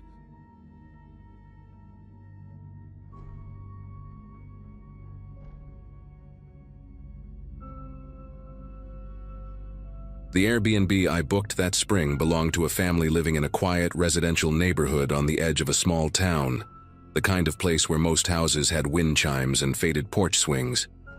I'd taken the trip to get a break from my cramped apartment and finish a remote work project without constant interruptions. The listing showed a separate guest suite attached to the main house, with its own entrance, and a small laundry room between the two spaces. I remember noticing how the laundry room door had a heavy old brass handle, tarnished in a pattern that looked almost like fingerprints frozen into the metal. The host, a woman named Laura, greeted me at check-in with a quick tour and a rehearsed explanation about privacy. Everything seemed straightforward, even comforting in that mild suburban way. The first couple of days passed quietly. I spent most of my time typing at the little desk next to the window, listening to distant lawn mowers and the soft hum of the fridge. It wasn't until my third morning that I noticed something in the laundry room that didn't match how I'd left it. A large bottle of detergent with a cracked blue cap had shifted a few inches to the left on the shelf. It stood out because I remembered the uneven way it leaned when I'd placed it back after washing a pair of jeans. Now it sat neatly upright, like someone had corrected its posture. At the time, I chalked it up to my memory playing games, even though I kept replaying the image of how it had looked the night before. Later that evening, I went to toss a towel into the dryer and felt a faint lingering warmth inside the drum. There were damp clothes in there, heavy flannel shirts and socks I didn't recognize, tinted with a detergent scent sharper than the one I'd brought with me. The oddest part was the pattern on one of the shirts, a faded print of a local high school mascot I'd never heard of. I stood there for a while, waiting for a clear explanation to form in my mind, but none did. The laundry room door leading to my suite was locked from my side, and the listing had stressed that the host wouldn't need to enter the space during my stay. That night, something pulled me out of sleep. Not a sudden noise, but a strange sense that the air in the room felt disturbed, like it had recently shifted. I stayed still, listening. Within a few seconds, faint footsteps reached me through the wall near the laundry room. They had a soft, dragging rhythm, almost as if the person was trying to minimize the sound of each step. Then came whispers. Two voices, one low and steady, the other barely audible, murmuring in the cramped space behind the locked door. I sat up in bed, staring at the dark outline of the laundry room entrance, wondering how many nights this had been happening without me noticing. Morning light made everything feel less alarming, though not by much. While I reheated leftover coffee in the microwave, Laura stopped by under the pretext of checking the outdoor gutter above the suite. She mentioned almost carelessly that a relative occasionally uses the back room, tapping the laundry door with her knuckles as if it were no big deal. The listing had been very clear about privacy, so her comment hit me strangely. I asked what she meant, and she just waved a hand, saying something about family routines and how the space works for everyone. Her answer didn't match the layout or the locks, and the casual tone only highlighted how rehearsed it sounded. I couldn't shake the sense that she expected me to accept the explanation without thinking too hard about it. The rest of the day, I kept finding myself glancing at the laundry door. It had a worn baseboard, and the paint around the knob was chipped in a distinct half-moon shape, as if someone with a ring had turned it repeatedly over the years. At one point, while I was sitting at the desk, I heard a short metallic click from inside, too sharp to be the house settling. I got up, pressed my ear to the door, and felt the faintest vibration against the wood, like movement was happening on the other side, and someone paused when they sensed I was close. The thought settled in my mind slowly. Whoever used that room wasn't doing laundry. They were passing through. By early evening, my nerves were stretched thin from the constant awareness of that door. I tried going for a walk to clear my head. The neighborhood felt a little strange now, too quiet, too still. When I returned, I noticed something I hadn't before. A set of scuff marks on the floor tiles near the laundry door, forming a narrow arc that suggested a heavy object being pivoted or a foot twisting for balance. They weren't mine. My shoes left a different pattern entirely. That detail stuck with me more than I expected. It meant whoever came in wasn't trying to hide all evidence, only enough to avoid immediate suspicion. When I went to bed that night, I positioned a suitcase and a metal folding chair against the laundry room door, not as a real barricade, but as a way to alert me if anyone tried to come through. I kept a lamp on, telling myself it was just for comfort, though I knew I didn't fully believe that. Sometime after midnight, I caught a faint sound again, barely there movement, too steady to be pipes or settling wood. The chair trembled slightly, just enough to tap against the wall, and everything inside me paused at once. I didn't call out. I didn't move. I I just stared at the shadow beneath the door, watching it shift in a slow, gliding motion, as if someone were studying the outline of my barricade from the other side. The moment that shadow drifted away, I realized there was no chance I'd sleep again. I sat upright in bed for what felt like an hour, listening to the deep quiet settle back into the walls. When I finally worked up the courage to approach the laundry door, the air near it felt unusually cool, like the room on the other side had been opened to a draft. I pushed the suitcase aside and gently pressed the door's edge. The lock held, just as I'd left it. That should have reassured me, but all it did was confirm that someone had found a way to move through the space without disturbing anything I controlled. I backed away slowly, making sure every light in the suite was on before I returned to the bed. At sunrise, I packed my bag in silence. The decision felt instinctive, not panicked, just necessary. Before leaving, I opened the laundry room door cautiously, half expecting someone to be waiting behind it. Instead, I found a detail I hadn't noticed before, a narrow seam in the drywall behind the dryer, running vertically like a hidden panel. The edges were smudged with faint streaks of gray, almost like fingerprints dragging along plaster. I didn't touch it. Just seeing it was enough to understand how easily someone could slip in and out without using the locked door at all. The entire setup suddenly made sense in a way that made the room feel smaller. When I stepped outside, Laura was on the porch watering a planter filled with wilted basil. She didn't look surprised to see me leaving early. She just asked if everything had been comfortable enough, phrasing it in a way that made the question sound like a test rather than genuine concern. I told her I had a schedule change and needed to hit the road. She nodded slowly, as though she already knew I wouldn't be staying. Her expression didn't show guilt or relief, just a strange, unreadable passivity that made me wonder how many other guests had cut their stays short without explanation. I didn't wait for further conversation. I walked to my car, feeling the urge to keep a steady pace until I reached the driver's seat. I reported the listing that afternoon, attaching everything I could describe without sounding unhinged. The platform took the report but never followed up with details, only confirming they were reviewing the matter. A week later, curiosity pushed me to check the listing again, and it had already been removed. No explanation, no replacement, nothing. I still think about that thin vertical seam behind the dryer and the voices whispering in the dark. Whatever was happening in that house felt practiced, routine even, like I'd just stumbled into someone else's nightly pattern. And even though I left without confrontation, the knowledge that people had been walking through the suite while I slept has stayed with me in a way that's hard to fully shake.